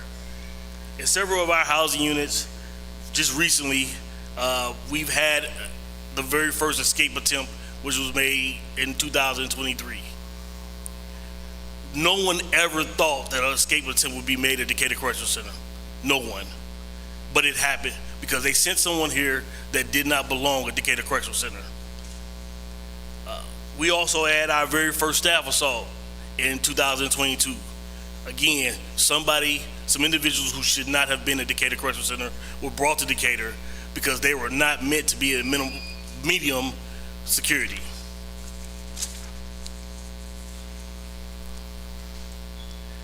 Due to the fact that Decatur Correctional Center sits in the community in Decatur, where there are apartment complexes less than 100 yards away from the west end of the campus, makes it very susceptible if someone decided they want to escape, they will be able to do, because they have resources. We are right next in the middle of the community. They have gas stations, they have banks, they have other things that are, if anyone wanted to leave, if they wanted to make an attempt to run, they could, and they would have access to resources that anywhere else they don't have. Mr. Campbell, if you could bring your remarks to a close, please. These issues are theoretically, and in 20 plus years Decatur has been operating, we've only been for the minimal security. So Logan can accommodate these individuals. So as Decatur, we cannot. That's why I'm asking this commission to vote against IDOC's misguided plan to close Logan Correctional Center.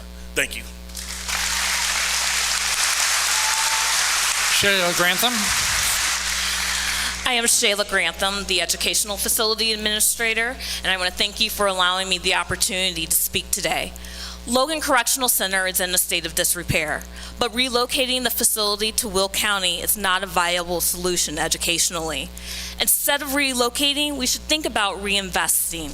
A relocation would magnify Illinois' teacher shortage, as the department's educational programs rely on teachers holding a professional educator license issued by the State Board of Education. Relocating to an area with staffing challenges for their K-12 schools would make it harder for the department to recruit and retain qualified educators to run its programs.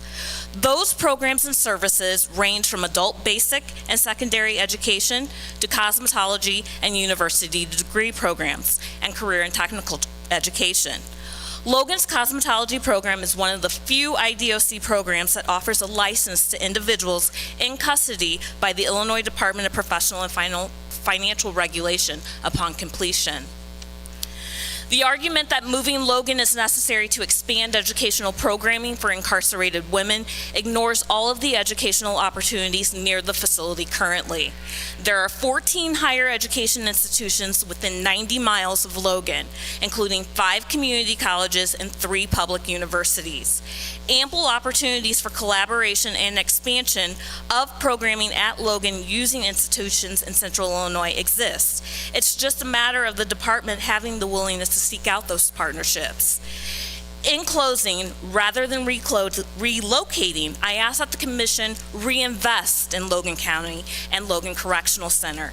Reinvestment will allow education programs to continue, improve, and expand. Thank you for your time.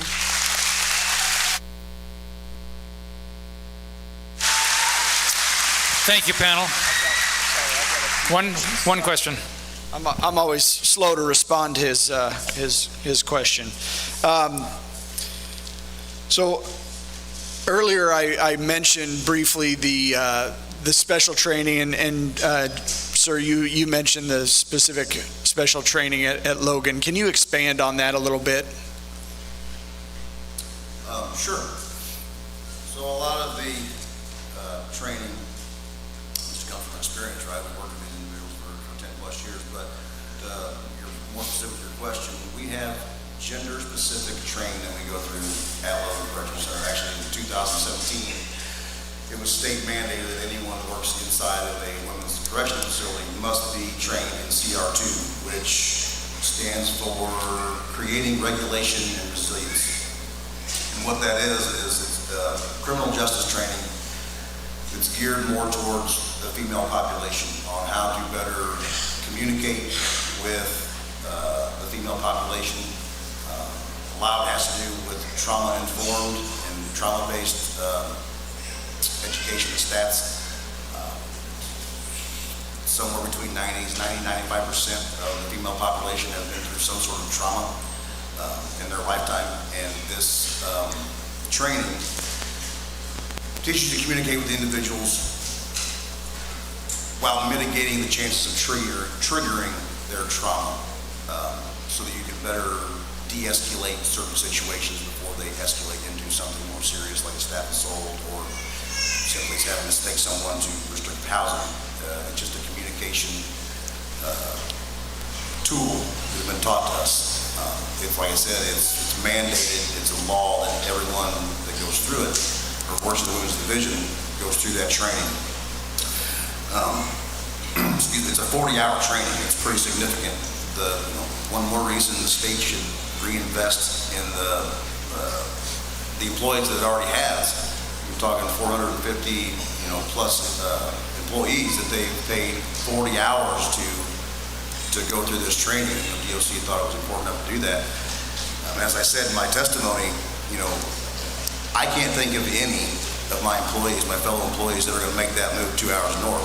So you would in essence be having to train 450, 500 brand new employees at 40 hours a pop, if you want to talk about cost. Yeah. So as we talk about that, safety and security at the facility, after a closure is announced, as I mentioned earlier, who is going to apply at a facility that is going to close, right? 5 to 7 years. I think the department was hoping for closer to 3, but I think it's going to be at least 5 to 7. As we look at that, and specifically in regards to the additional training, who is going to apply for this job and who is going to go through that training to ensure that the women here have the proper interaction? And second part, if it's moved up to Stateville, will they have people trained and ready to go into that facility to provide that care that these individuals need from day one? I think it's very fair to say that very few people would apply to work at Logan Correctional Center if they know that it's going to close in 3, 5, or 7 years. I certainly wouldn't apply to any employer that I knew wasn't going to be there in 3 to 5 years. Yeah. Mr. Campbell? Being a screener for the Department of Corrections, going out to screen people to try to see if they want to take this job. Right now, we are having people run into that difficulty of saying, hey, we heard that this place is closing. Why should I apply there? So it's already trickling into the communities. So when we go off to these screening events, we're trying to get people hired for every facility because every facility is short. But they're already questioning us, hey, if this place is closing, why should I apply for this place? Yeah. And as we look at educational programs, you mentioned the number of educational opportunities in the region. I think we should empower the department to reach out to these organizations to find opportunities for the people they're in charge of, rather than expecting those higher education or cosmetology, whatever it may be, to actually come to the department. The department should be looking for those opportunities so that we actually provide the reform that we're saying we're trying to provide. So I appreciate your comments and the information that you shared.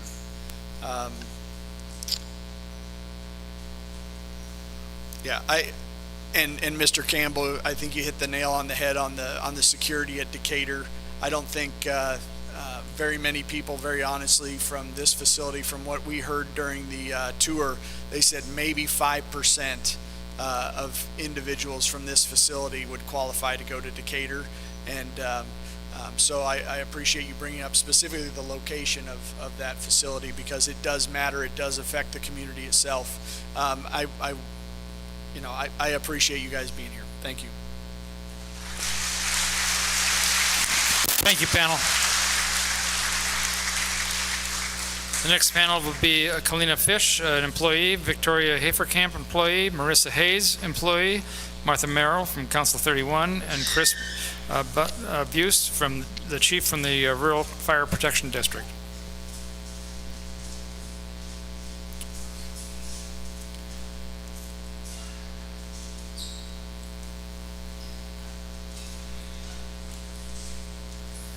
And we'll start with Kalina Fish.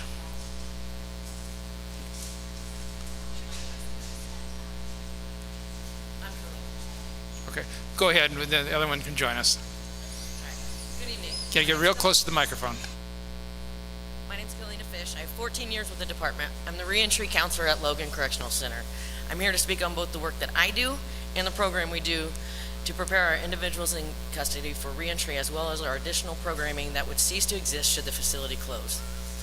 Any suggestion that Logan's location or current programming is not adequate or unable to prepare individuals incarcerated for reentry is unfounded.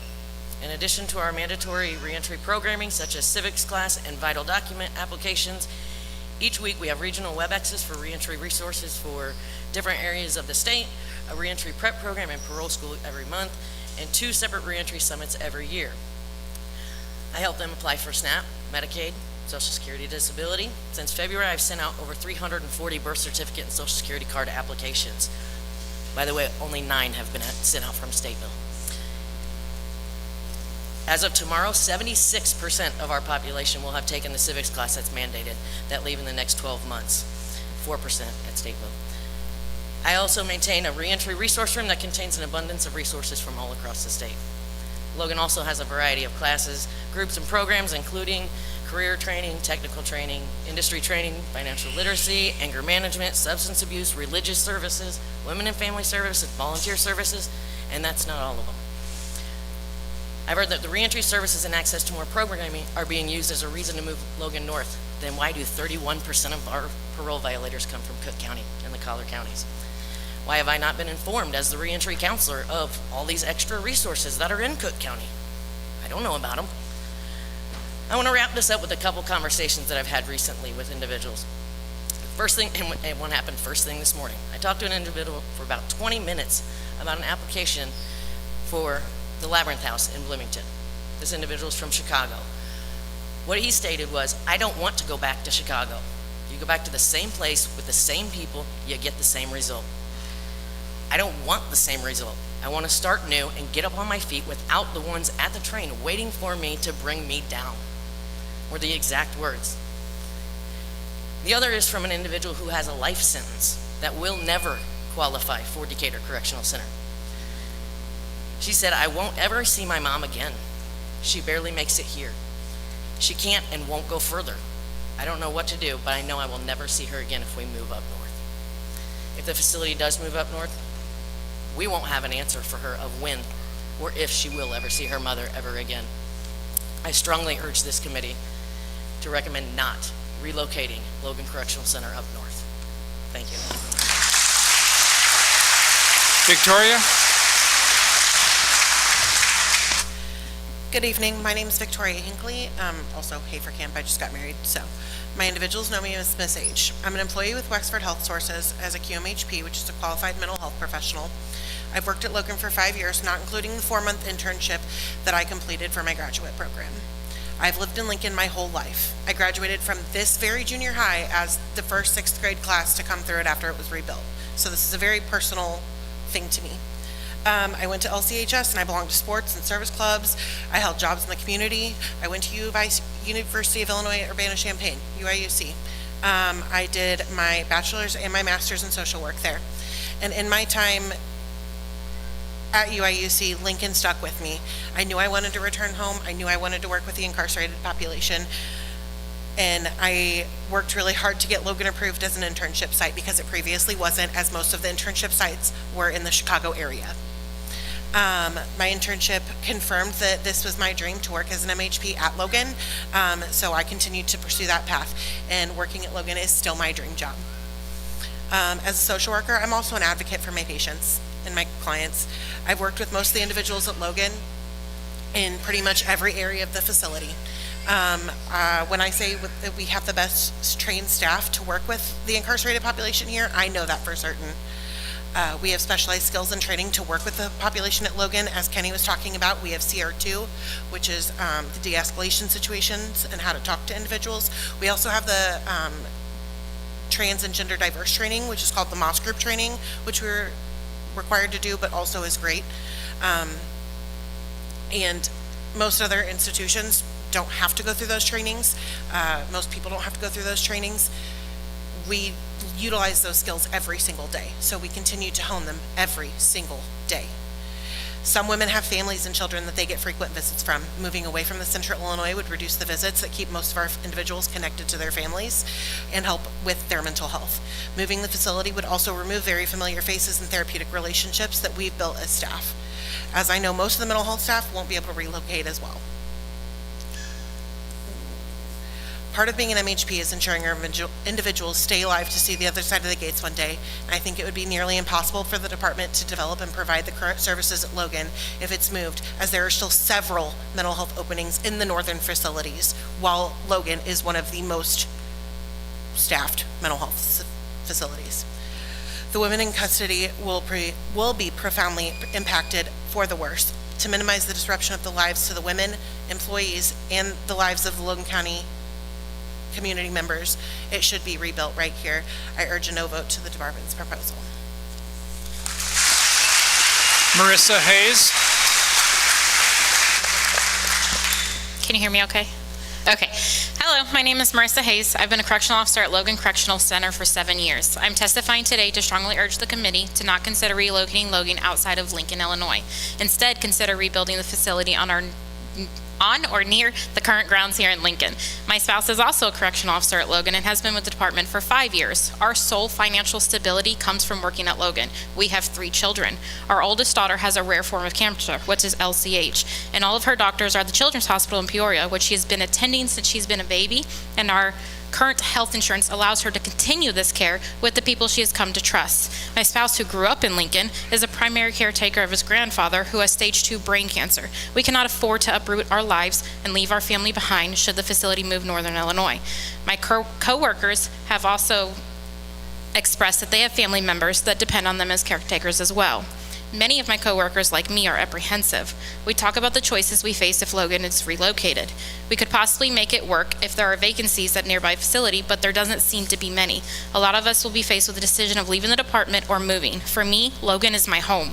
My spouse and I will be forced to choose between leaving our family and friends or our financial well-being, and that's a devastating choice to make. The department says that there will be sufficient vacancies for the people working at Logan, but lists locations up to 90 miles away as possible solutions.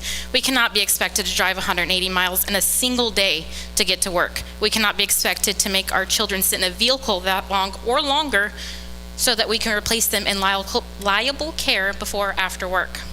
Let's also think of our community. Losing Logan Correctional will be devastating for the people living here. Having Logan in Logan County brings much needed revenue to our small town. After losing the colleges, our community started to struggle. If we lose the prison as well, then many families will have to consider relocating just to sustain their lives. It will affect businesses, schools, and everything in between. My coworkers, my community, and I need Logan Correctional Center to stay in Logan County, and I strongly urge the committee to rebuild the facility here in Logan. Thank you. Martha? Good evening. My name is Martha Merrill, and I'm the Director of Research and Employee Benefits for AFSCME Council 31. This commission has now heard the department provide testimony on 2 separate occasions where it has stated publicly that relocating Logan is pursuing a regionalized approach for the women's facilities. Having one facility in central Illinois for minimum security individuals and one multi-level facility in northern Illinois isn't regionalization. It's just having 2 different facilities that serve 2 different functions.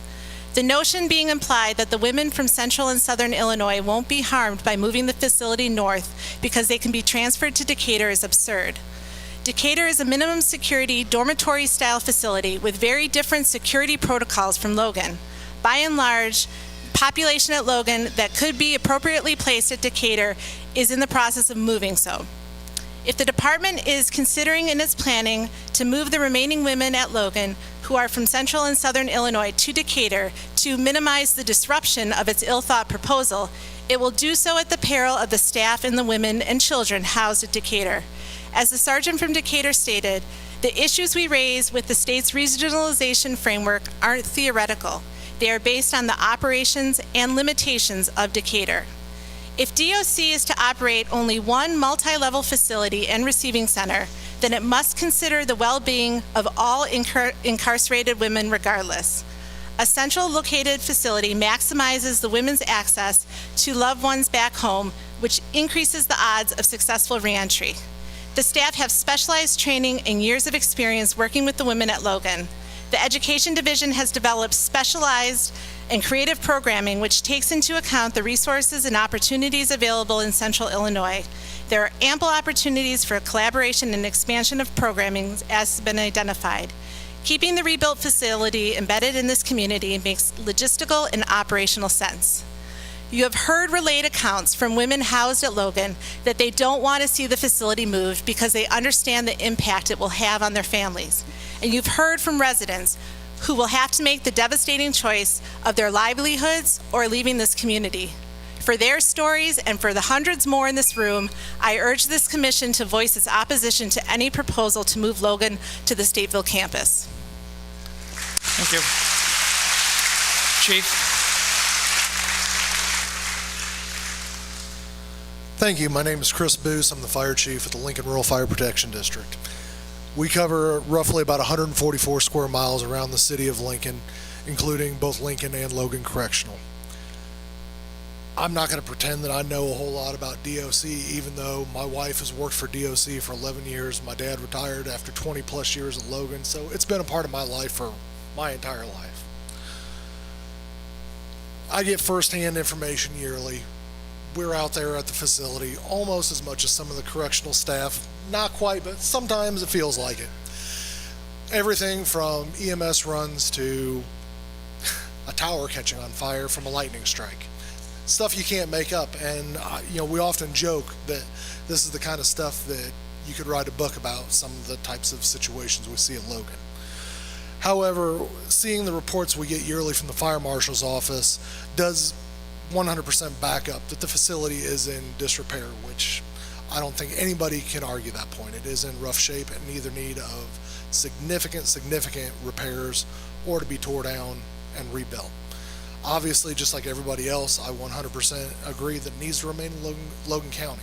My family and a lot of other families do depend on it. We cannot move our family to another location due to my job being the fire chief.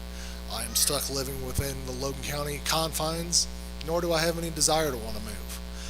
But that being said, not knowing a lot about the prison system, the fire service, a lot of things you think about logistically. And listening to all the statements that everybody else has said, the central location of a main women's facility does seem like a no-brainer to me from the outside looking in. You have all of the transit routes, whether it's train, Interstate 55, 155, Route 10, 121, all funnels into Lincoln and Logan County. So if you're going to have a centralized location for all of your receiving of the women throughout the state, why not have it central? If you put it north, it puts a hindrance to everybody in the south. So again, what is the point of moving it all the way up north other than agendas? I thank you for that. I'd also chime in that by losing the staffing around Logan Correctional that would eventually move away will have hurt a lot of the smaller taxing bodies, such as the fire districts, such as the sheriff's departments, things like that, that a lot of people don't take into consideration when they talk about the impacts. It will directly impact all of us, even on a small level. So thank you very much for your time.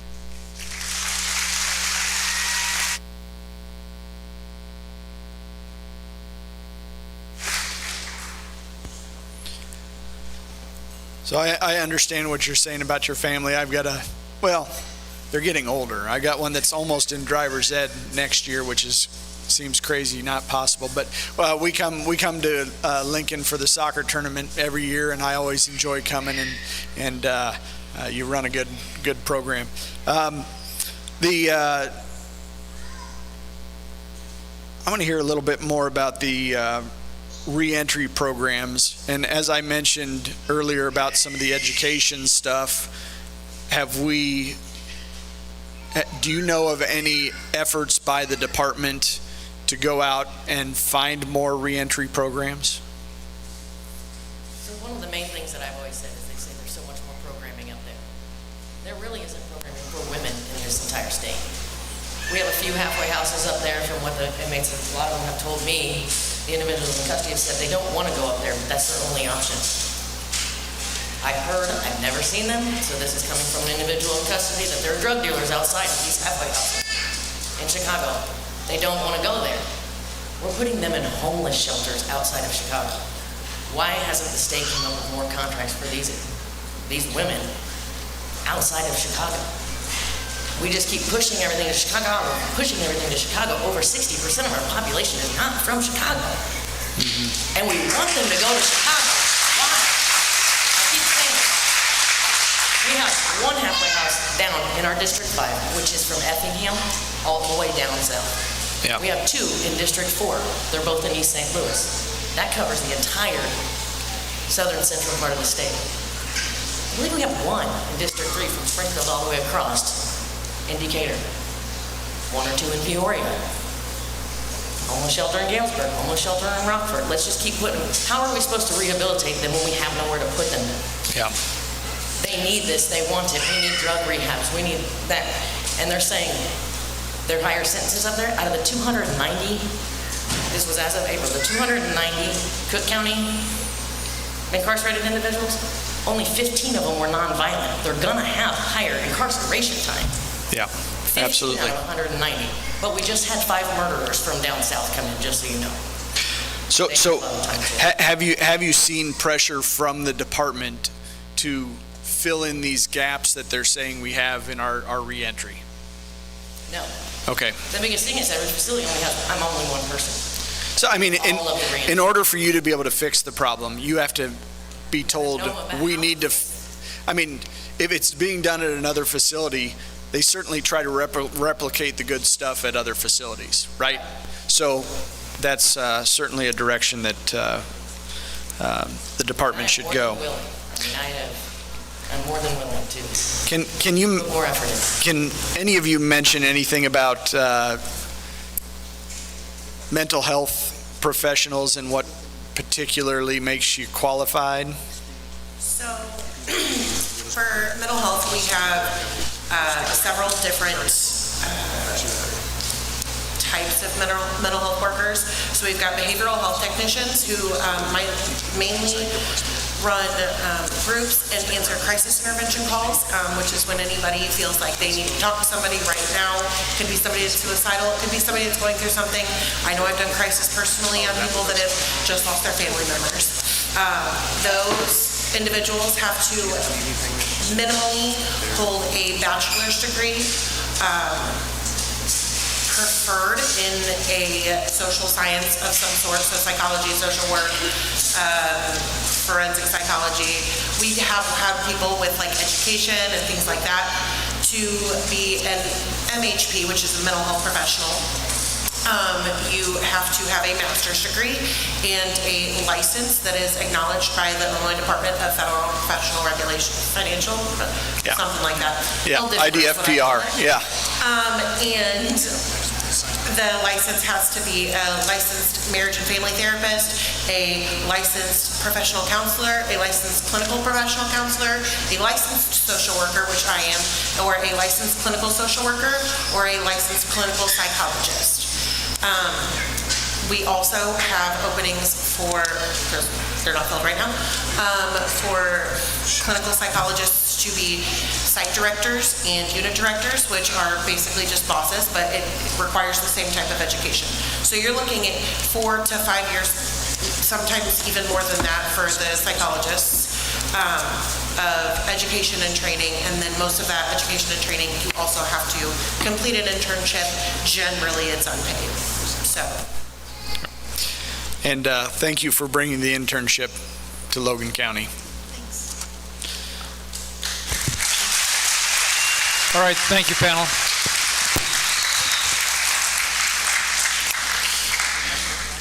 We have our next panel, and then we have a number of people who have requested to speak. Josh Marini, Marcia Mibbs, Lori Ward, Mary Sexton, and let's have Josh Perkins, if you want to come up to this panel.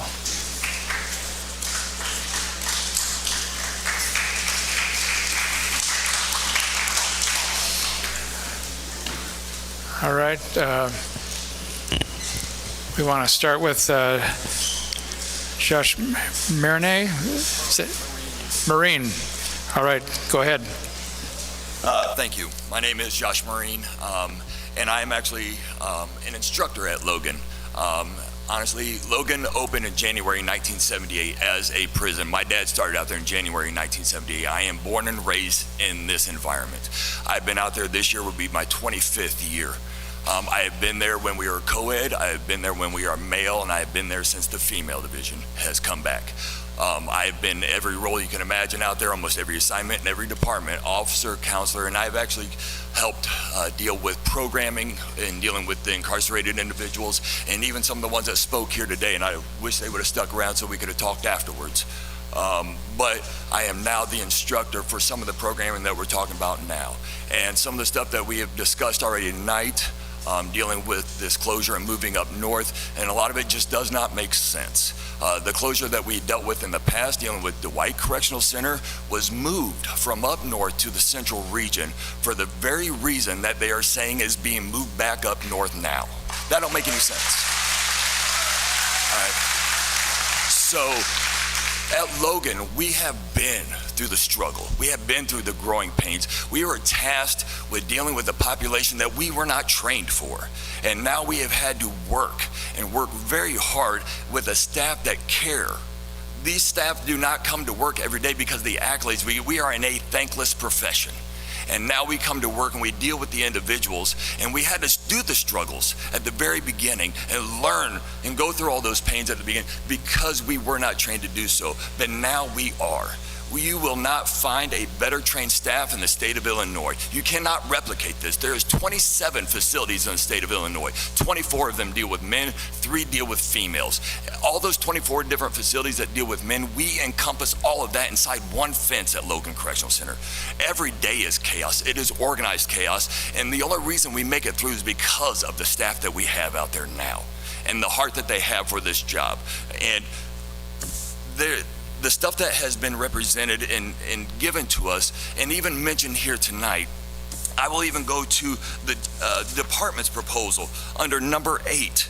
It talked about the robust talent pool that can be drawn from, and if we move up north. But in that robust talent pool, the only things that were mentioned in number 8 was race.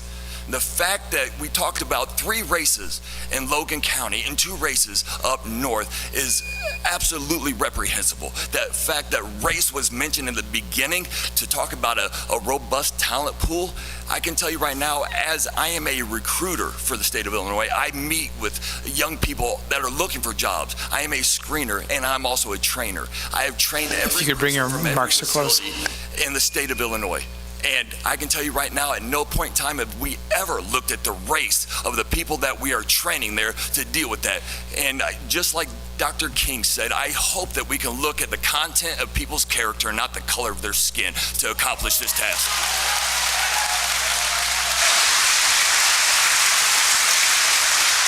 Marcia Mibbs. My name is Marcia Mibbs. The first time I worked at Logan Correctional Center was in 1980. I was a junior in high school, and back when the state had a lot of money, we had summer workers. My mom was the 3rd person hired at Logan. She started there in 1977. She worked in personnel and hired all the rest of the workers, including Josh's dad. My nephew is the 3rd generation to work at Logan. I am so proud to be from Lincoln. I am proud that Abraham Lincoln christened this town with the watermelon. If you close Lincoln, if you close Logan, you're gonna destroy my hometown. You're gonna destroy all those people that I care about and I work with. There is one facility in Illinois, in Aurora, that does house women, and no one seems to talk about that. 41 miles from Chicago is a work release center for women. I get it, they can only go there the last 2.5 years of their incarceration, but they can go to Aurora. There is something up in northern Illinois. There's nothing in southern Illinois. At least we're centrally located. We're not that far from the people in southern Illinois. I talked to the same gal that Kalina Fish did, that her mom will never get to see her again if you move her to Chicago or Will County. She's doing life in prison. I get it, she made a mistake and she's paying for that every day, but she will never see her mother again if you move us up north to Crest Hill, Illinois. The Decatur also has a very limited criteria, as does the work release center. A lot of our individuals will never step foot in Decatur. So having one central location prison is not going to fit everyone.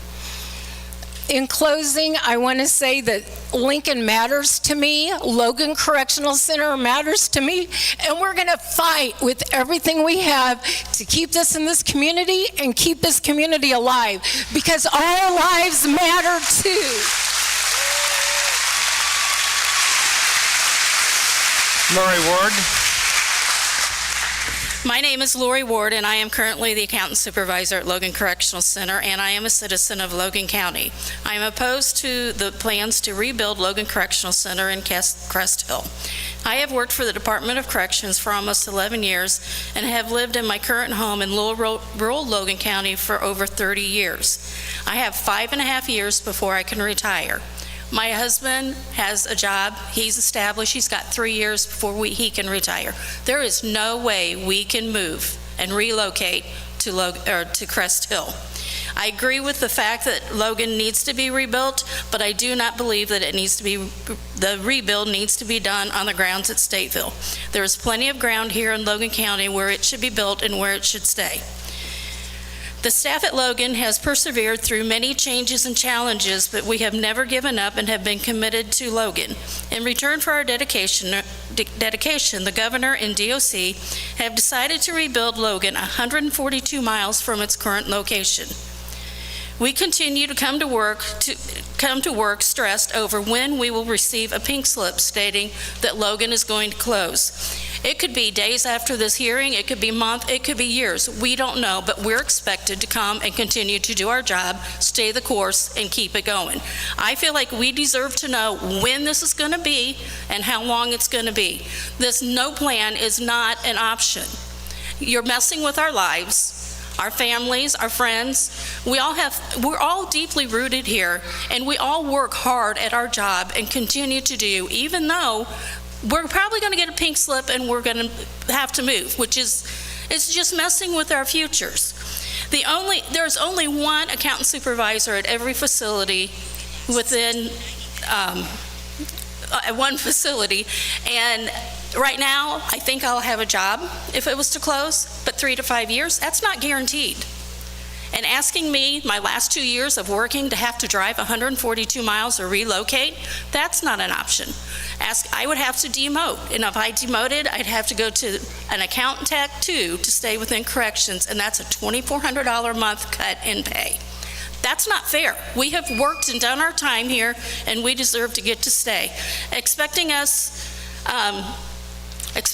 to keep Logan running while knowing that no one cares for the next 3 to 5 years or however long is just unfair, and it's just wrong. The only fair thing to do to guarantee that the current staff at Logan remain in their current positions with their same pay and avoid disrupting our families and lives is to rebuild Logan Correctional Center right here in Logan County. Mary Sexton. Hi, I am qualified mental health professional Mary Sexton. I work with Wexford. Oh, close mic, okay. I am qualified mental health professional Mary Sexton. I work for Wexford Health Services. I am new to IDOC. I've only been there like 19 months, but I have been in the mental health field for 25 years. I'd like to speak tonight about what I know about Logan, and that is the security staff.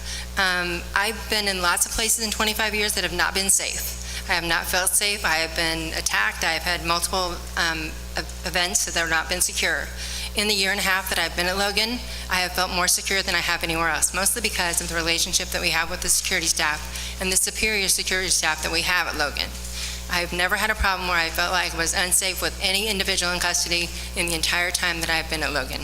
So I feel completely secure and safe with the staff you have. I don't think that you could ask for a better security staff than what we have at Logan at this time.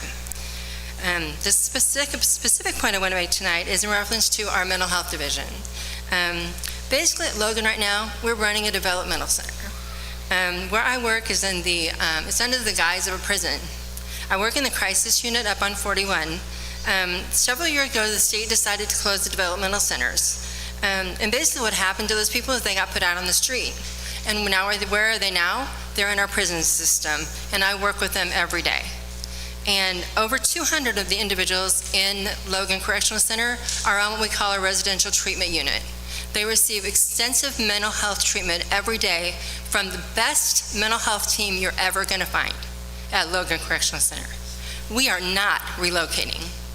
It's not happening. And you're not going to find a better team in Chicago. 40% of the people at individuals in care at Logan Correctional Center are from the Cook County area. What about these 60% that aren't? I've had my own mental health case people come to me and say, Ms. Sexton, what am I going to do when I can't see my family? They can't travel 7 hours to come see me. They can't afford it. I'm never going to see my family again. When you're a mental health patient and you're looking at that factor, it is overwhelming to you. You are not getting better. You are not getting better. You're not healing.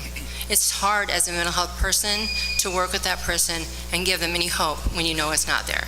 I urge you to vote against the closure and the movement of Logan Correctional Center.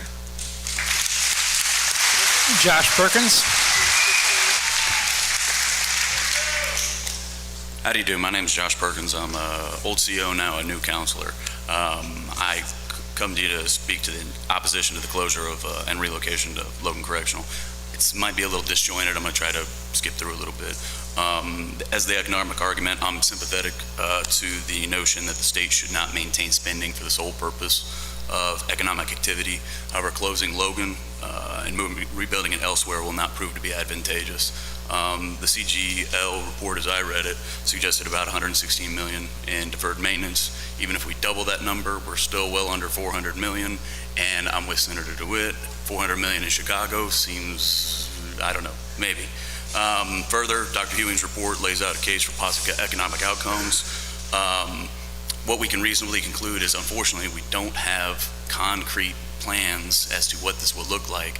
So the economic upside over there is unquantifiable, but here we can absolutely say definitively that there's going to be a huge downside. 12,000 jobs versus 320,000 jobs.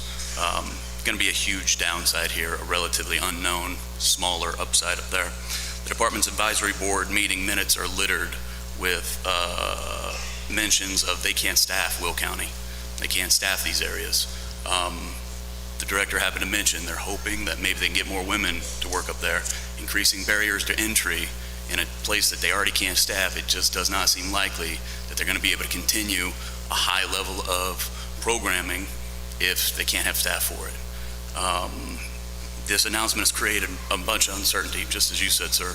The 5-year time horizon has seen, the 5-year time horizon will see a predictable diminishment in the staffing and Logan's ability to provide necessary services. The last relocation took years to rebalance. In fact, Ms. Brown referenced it when she gave her first testimony. It was very chaotic. Nobody wants to relive those days. Anyway, it took us 5 years. People are going to not apply for Logan. We're going to have trouble staffing it. Relocating up there, training everybody up. This training is not easy. I teach CR2. There's a lot of, anyway, I'm going to skip ahead. Forgive me. Logan needs fixed. The conditions are rough, has been for years. The women do deserve, they absolutely deserve a better facility, as well as staff. I have grave concerns that well-meaning people with good intentions are creating policies and procedures and leaving out stakeholders that they disagree with.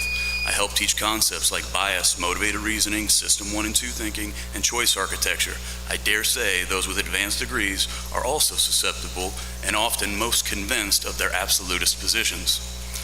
I humbly submit with only unknowns that the COGFA reject the closure, as there really is no plan other than the absolute closure and an unyet known services they'd be able to maintain. Poor policy is not fixed by a new zip code.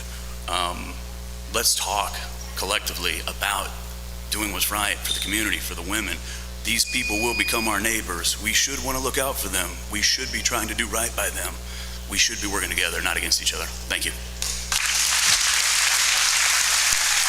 Question?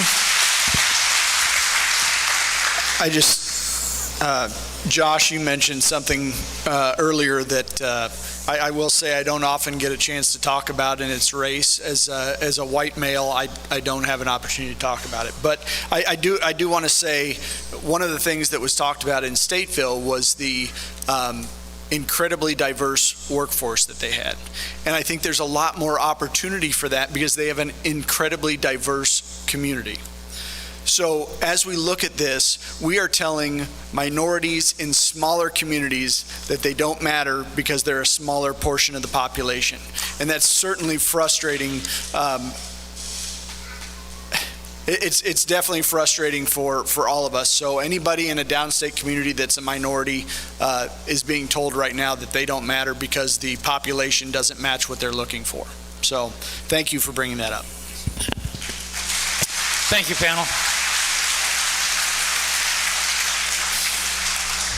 All right, what I have is a request here for oral testimony. I'm going to read your name. If you're here, come on up to the panel.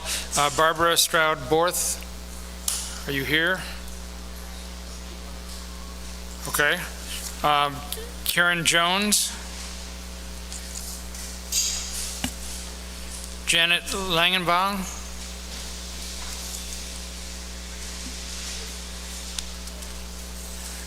Jennifer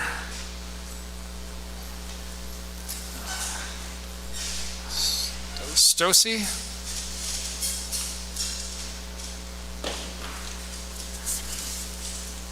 And Shauna Knapp.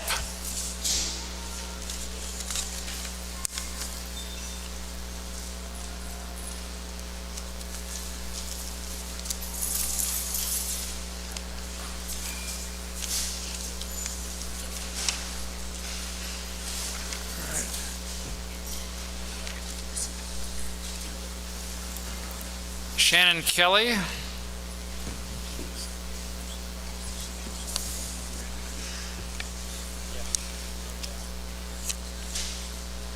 Linda Belly.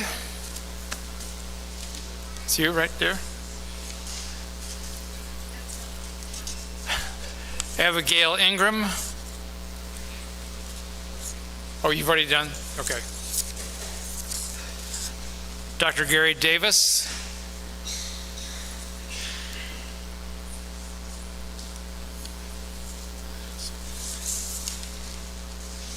She's already spoken. And Joe Ruan.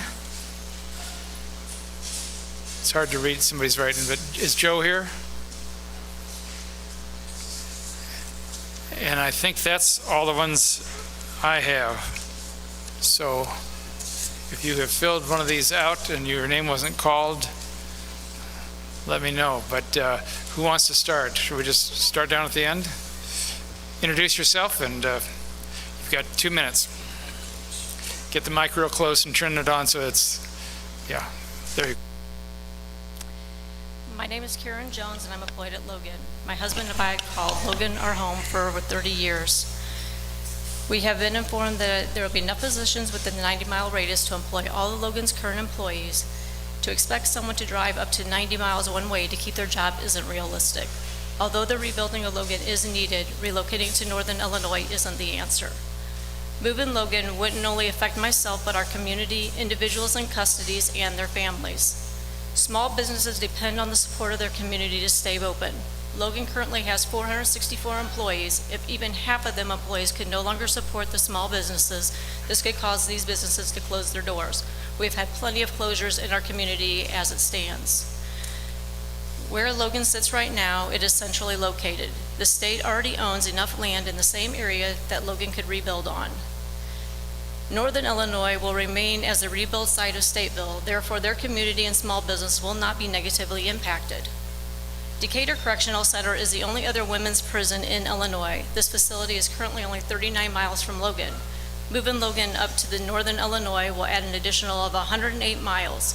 With there only being the 2 women's facilities, it does not make sense to move them further apart. Governor Pritzker had stated about the prisons, it can't be a great economical growth strategy for the area.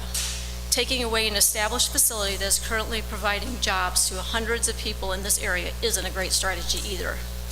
Economically, I don't see how Governor Pritzker thinks spending nearly $7 million just to move the individuals in custodies is smart financially. If the prisons were to remain open and the rebuilds remain local, that number could drop dramatically. Whereas the Pritzker administration is only politically motivated, the reality is it is the employees of Logan individuals in custody and the surrounding community that will be the ones truly affected by this unnecessary relocation. The dedicated employees at Logan have endured working in the facilities run downstate. Therefore, they should also be afforded the opportunity to have the benefits of a brand new facility without traveling or relocating. Thank you.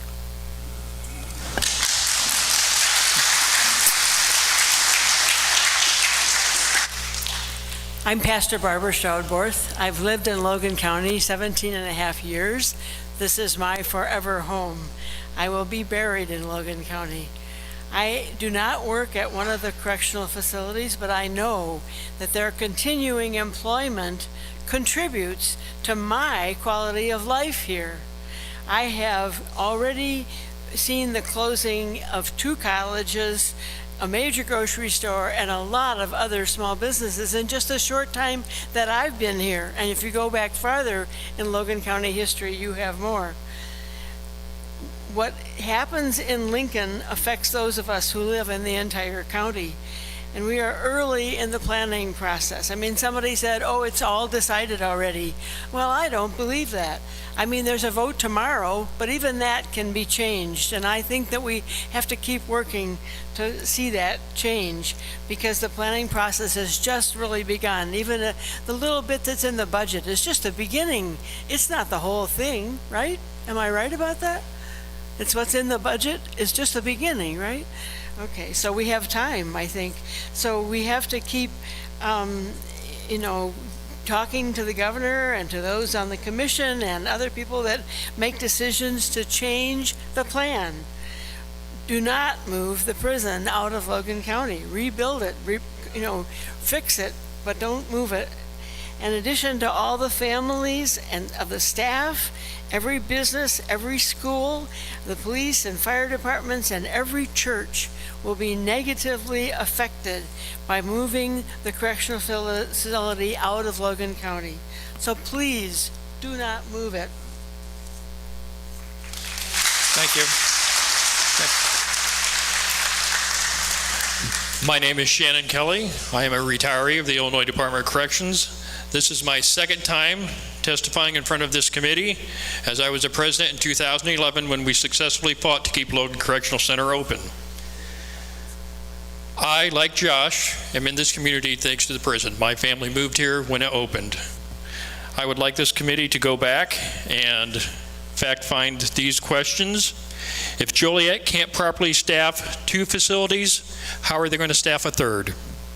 It was touched on by a member of the commission up there. What is the construction cost? Let's compare and contrast that and see where the money is going to be saved. It is going to be saved and be cheaper to build here in Logan County. Another thing, what are the property values? What is the value of the land that the state could sell in the Joliet area compared to the land that's here in Logan County? The governor was correct when he said we shouldn't be relying on public sector jobs, but that doesn't mean you rip 500 jobs out of this community to put it in another community and say you get 500 public sector jobs. That is wrong. Finally, I'll say this. Governor Pritzker, if you move forward with your plan, you will be the assassin that kills Lincoln, Illinois. Thank you for your time.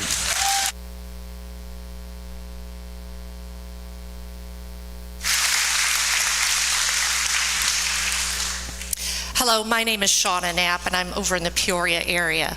We are here representing a group called Pause Giving Independence. Were you able to tour the area where the dogs are being trained?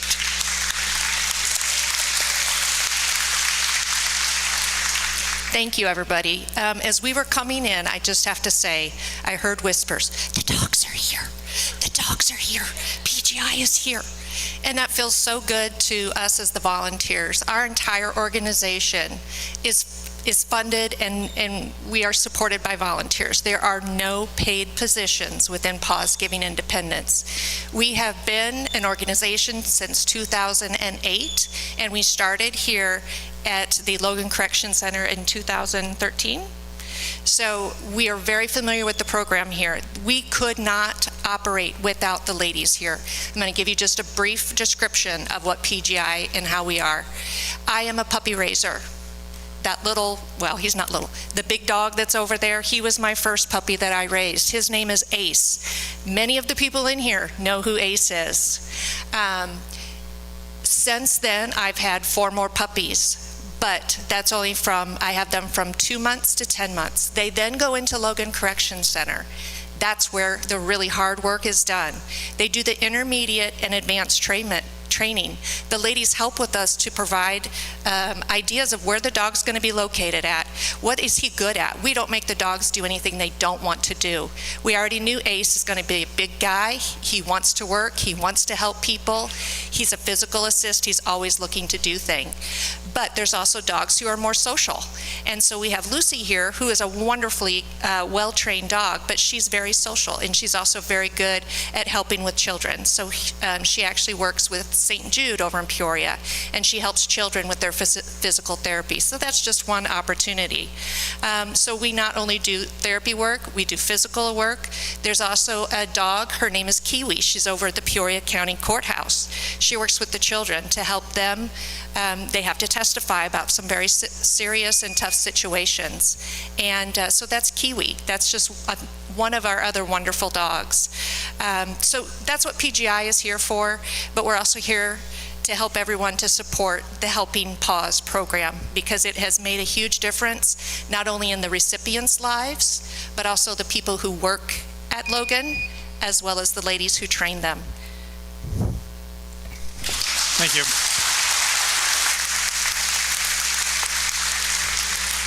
Hello, I am Lindy Belay. I am a local Lincoln resident and a volunteer at Paws Giving Independence. I have been working with the program for 2.5 years. I've worked with over 20 dogs, and the part of the program I signed up for is the furlough program, which is when the dogs come out of prison from 1 week a month. They go to a different home, and they get training in exposure out in public. They get training in different homes and situations. I have a cat. That's a great training opportunity for these dogs. And we try to get them in different environments while they're going through that advanced training at the prison. And it's really been, now I'm doing transition training, and as you can see, Paisley does not like to sit well. So I've been working on sit during this whole program. But one of the things that we need to emphasize here is that this makes such a difference in the lives of the women who are incarcerated. They get to have professions when they come out. They are highly skilled. There's a grooming program involved. They all can start jobs and businesses when they leave. It brings them value, and they have a purpose while they're there. They're giving back to the community. Obviously, you can see how it helps individuals who receive the dogs. But one of the difficult things here is if we close down Logan Correctional and this program gets removed from Lincoln, our program will be greatly impacted by that in a negative way. We are able to place these dogs for free. Dogs trained in this capacity can be anywhere from $20,000 to $50,000 to the recipients. This is not a small thing for what we're doing for the community. And leaving Logan County and taking it to another place will mean that that program is taken over by the Department of Corrections. We are the last surviving dog program because it is not being run in that capacity. So I'm just going to stop before it beeps at me. Thank you, panelists.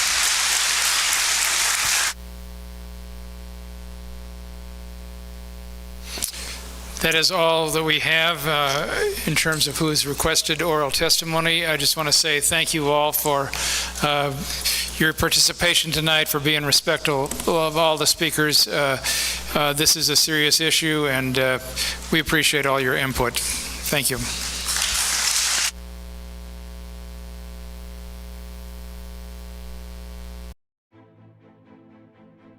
Thank you for tuning in to WLCN's live stream coverage of the COGFA public hearing regarding the potential closure of Logan Correctional Center. WLCN's coverage is sponsored by AFSCME Local 2073, looking out for the rights of American Federation of State, County, and Municipal Employees Union Workers at Logan Correctional Center. Brian Clark State Farm Insurance for home, auto, life, and health insurance needs. Stop by the office at 628 North Chicago Street in Lincoln. Call 217-732-6211 or visit sfinsurelincoln.com. Culligan Water Systems, located at 318 North Chicago Street in Lincoln. Stop by or call 217-735-4450 and see how easy soft water can be.